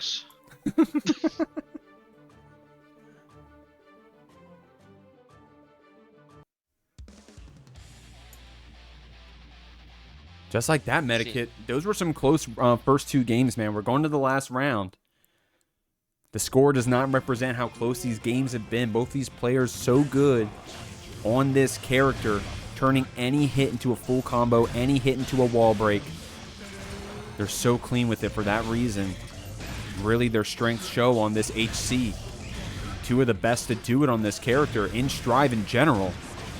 And Jack, I'm going to start off here with this roll mix. Kreeg doesn't want to get mixed up too much. Wants to spend that burst, get some focus back. Jack does have the deficit on the ammo. Kreeg's got you in the corner. Gonna have to get that curse reapplied if we even need to. Looks like the 5D is gonna be a pickup. Not enough to kill, I don't think. Of course, I'm gonna jinx it now. Yeah. It's HC. Who am I kidding, right, Medikit? Who indeed. You know, it's got so many hits, it kind of tears through that guts a bit.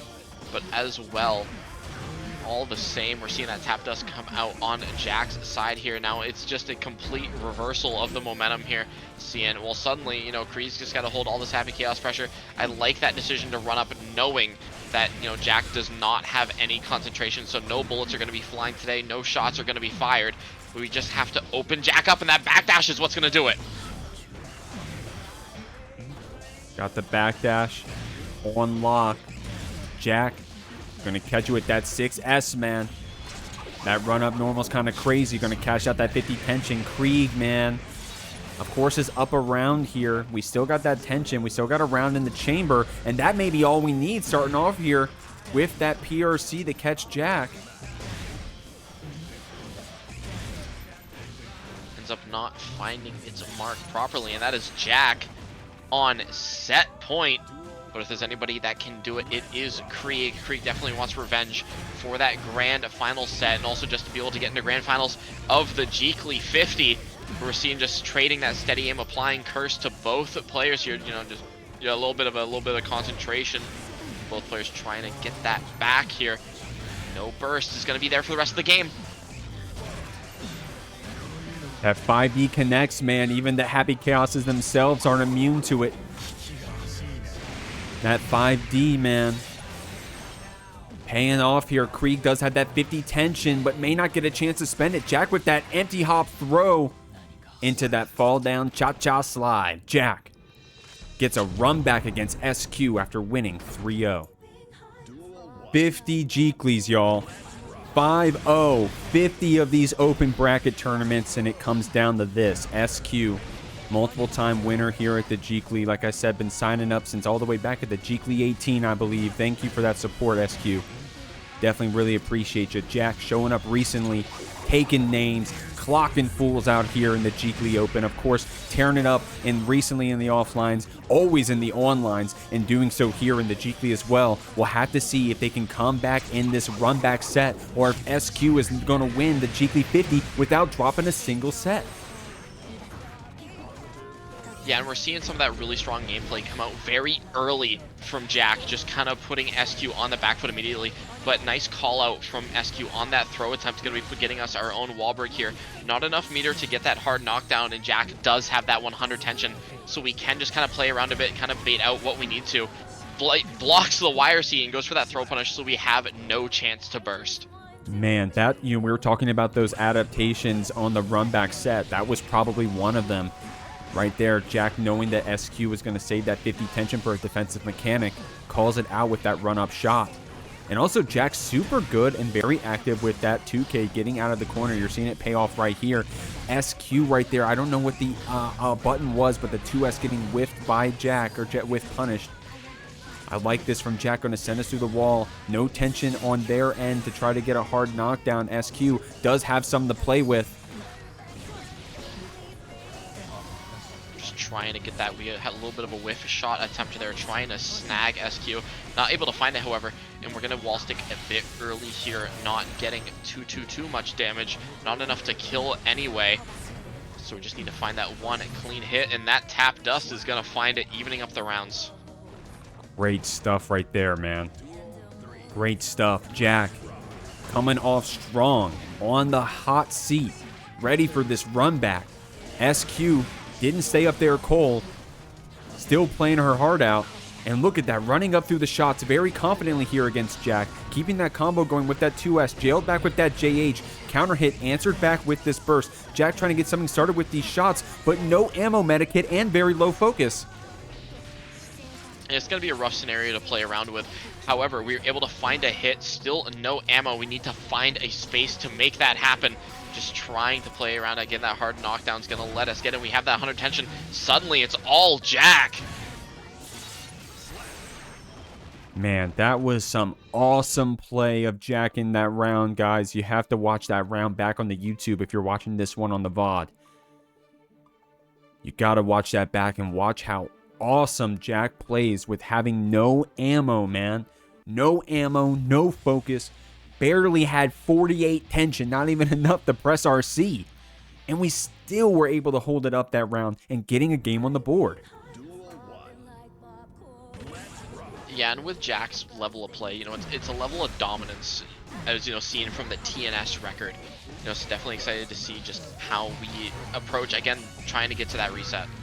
We've seen some very strong play already. We were talking about those adaptations earlier, just trying to find a way to get out of SQ's pressure. Ended up getting caught on that backdash, however.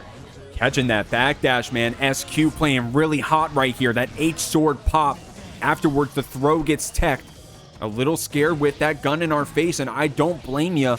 Jack really active with these lights, man. Sometimes it's the 2K, but it's been the 5P and the 2P so far. SQ trying to FD block back a bit, but that roll gets the mix. SQ spends the burst to try to get some distance, but Jack is still so active. And Jack's just been really active on that defense as well. Just just mashing when you need to. And then what a nice empty jump throw here. Not throw, low. They sound similar. Getting that wall stick, getting that round, putting us up, trying to get that 2-0 situation in grand finals here tonight.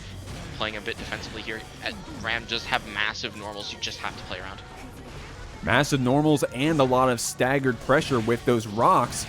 But Jack, man, so strong with that 6S running in on you. BRC slowdown lets us get some ammo. Really wise choice, really good usage of that Roman cancel. SQ wants to get a second to breathe out of this corner, man, and we're going to try to with that S-sword. Jack backdashing back the blow of it. Going to keep SQ in this corner regardless, man. It's looking hard. Yeah, SQ just needs to find a way to get in, stay in, and not let Jack run away with it. Fortunately for her, she gets caught out by those bullets. It's going to be Jack up 2-0. Just needs one more game to get a 3-0 for grand finals reset. Jack is on the path. Playing strong here, man. We're so used to Jack winning. We take it for granted. But the reason my man out here is winning is because he's the best in the world, dog. One of the strongest players in the scene. If not the strongest, depending on who you ask. You got to look at those records. You got to look at those accolades. Jack right here, pressing you back here, getting this curse applied, getting these shots here from the full screen. SQ running you down with that Ramlethal run speed. But Jack clapping you back, using these resources, cashing out that tension, and look how strong we're playing right now. Playing insanely strong with insanely good routing as well off of those J2Ks. Putting some nice damage on the board. almost at set point, but SQ says, hold on, I'm in winner's side still. I'm not going to let you put me down back to losers that quickly. Gonna get a nice counter hit route going. Jack has to YRC here just so we can run our own game plan, try to stabilize. But Jack, man, Jack is so strong with those Aboii presses, man. You saw right there with that counter hit 5K. Has that burst for the second chance. A little bit of a hero, but I don't blame you. You only need one more shot here against this SQ, but with 50 tension spent, the YRC gives us some distance. Jack really good at navigating around that S sword pop. You can't give him a chance to press. Or unless you know it's coming, SQ with the frame trap seals out that round. You know, SQ really just looking at Happy Chaos going, hold on, you know, you have a gun, I have the most ancient weapon of all, you know, the tried and true Big Rock. Big Rock, man, but you know what beats Rock? Gun. Keeping that super safe with PRC, doing that jump back 5H, Jack's still gonna send you through the wall, but SQ will have this burst on the other side. We'll have to see if she decides to spend it this round or may have to save it going into the next one. Of course, winning here would be nice, but that 5D from Jack is gonna hurt. The support group is in shambles. Watching this Ramlethal get sent through wall, and, you know, of course, another wall. We have 50 meter to play with, and that's a counter hit close slash, putting Jack on reset point. At least SQ has slowed down this game a bit, man. We're seeing those signs of life from her. I love what we're seeing here from this SQ, but Jack, no slouch here on this HC. No slouch here in the scene. Going to catch that backdash. SQ trying to keep it going with the 5H, but that 2S from downtown, man, you can't play around with that Happy Chaos 2S. The routing that I'm seeing here, just looking at the little bit of bounce that SQ had left, that gravity, just going for that Deus Ex Machina as soon as possible to make sure we get that wall splat. Suddenly, this might do it, depending on the kill. I don't think we're gonna get enough damage here, but of course, I'm a commentator saying this. It's that commentator curse, Medikit. I'm guilty of it too. Just like that, Jack coming back to a grand finals reset here against SQ. Strong stuff. 3-0 right now. SQ, of course, does have a whole nother set here to tie her shoes, catch her breath, and see what she can do.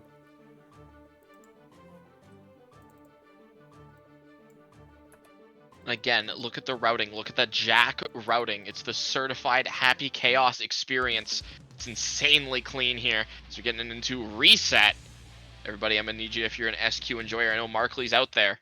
You got to hype it up. You got to get that energy. Spirit bomb it. There you go. Spirit bomb for SQ, one of Luminosity's potential rising stars. If you're watching this VOD right now, y'all, and you don't know what I'm talking about, you got to go check out SQ's Twitter and check out this campaign she's in, trying to get a very fat contract from Luminosity right now. And like I said earlier, a rising tide raises all ships. But right now, Jack's saying, I'm trying to get a cut of that prize pool. I'm trying to go ahead and win this Jeekly 50. I'm going to throw you back. I'm a PRC to confirm that hit. And this is looking so good for Jack. Almost got the meter. Go for that Deus Ex Machina. SQ has a chance, has a sign of life to just stay alive in this first round here. But Jack has that 100 meter. You see SQ try to bait out that YRC, but there's a trade. Trade pays off for this HC, man. SQ clapping you back. She's so good at canceling any of those stray hits into Daro, especially when it matters, especially off those counter hit bar slashes. You get a nasty combo off of that one. Really active with that 2K, but Jack is active back. Going to get this guard crush looping going on with this gunshot. Doesn't have one in the chamber yet, but builds it back after that PRC. Builds back immediately. I love that. I love that decision at PRC there. We have no focus left, but because we delayed, that hard knockdown plus a little bit of that stall, we ended up able to get that back, able to send that Deus Ex Machina, sending her through the wall. You were talking about, rising tides, raise all ships. Jack's trying to put holes through SQ ship tonight, looking to sink their chances of victory. Jack's putting holes in the hull. Trying to sink SQ ship out here, getting one game on the board so far in this Grand Finals reset, man. Look how strong this HC plays, dog. Jack plays like they know they're gonna win, man. Like they have nothing to lose. They know they're gonna win. And that kind of confidence pays off crazy. It pays off by getting a 3-0 to reset the bracket and to get one game so far already on the board. You know, it's a little bit of that RTSD. You know, you just got to rush it down. You know, play as if you have no life left. Play as if you have everything in the world. You know, you just gotta cook up, and we're seeing that's what Jack is doing right now. That tap dust finding his mark, but choosing not to pick it up with any ammo. Just keeping that stagger pressure going. It's Titan. That's a wall break.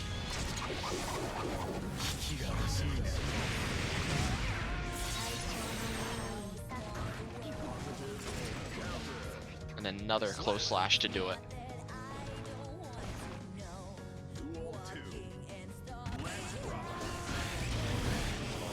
Gonna catch that roll. Good stuff here, SQ. Jack with a really good just block, though, man. We're so active in that defense, whether we're pressing that 5K, or whether we're pressing that 2P, or whether we're just IBFDing. We're really heads up on that defense. We don't give players a lot of chance to run their pressure for free. They gotta earn it against a player like Jack. We're seeing SQ definitely earning it here. Just won that neutral situation so handily.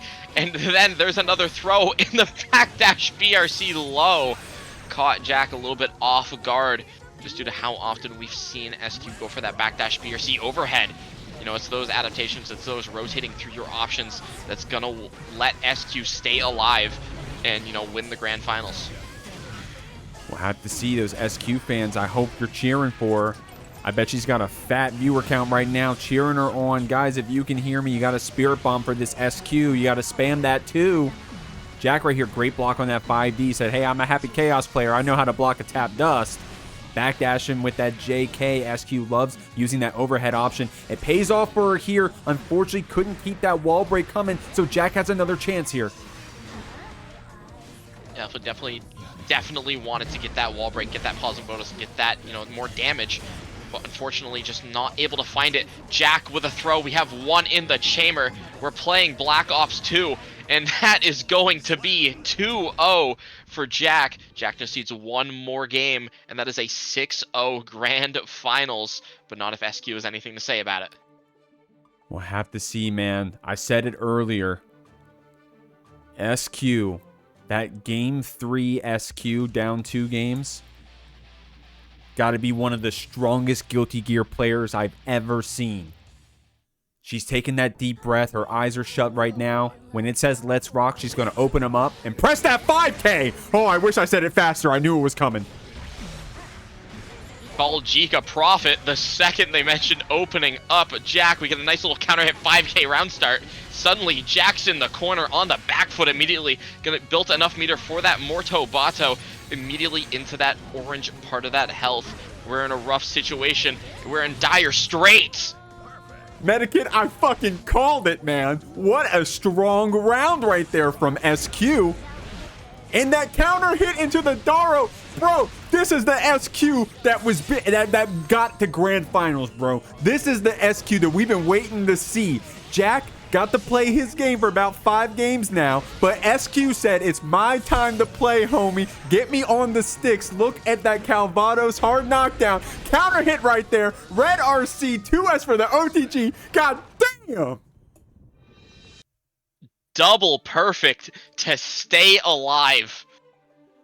Reverse sweep potentially incoming on the end of SQ, on the side of SQ. You know, looking like Super Saiyan 2 Gohan.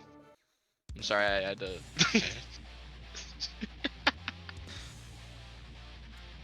Oh my lord.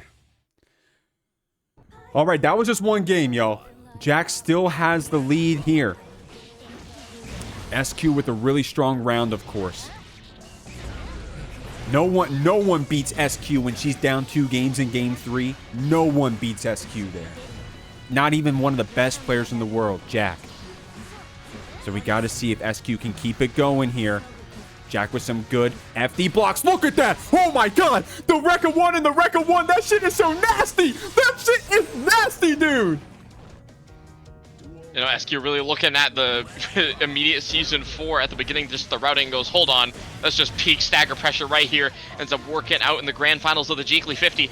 But Jack with that suffocating pressure, Roll ends up finding its mark. There's that Deus Ex Machina. We've been seeing it over and over again. It ends up working out for us and pretty well, refilling that ammo.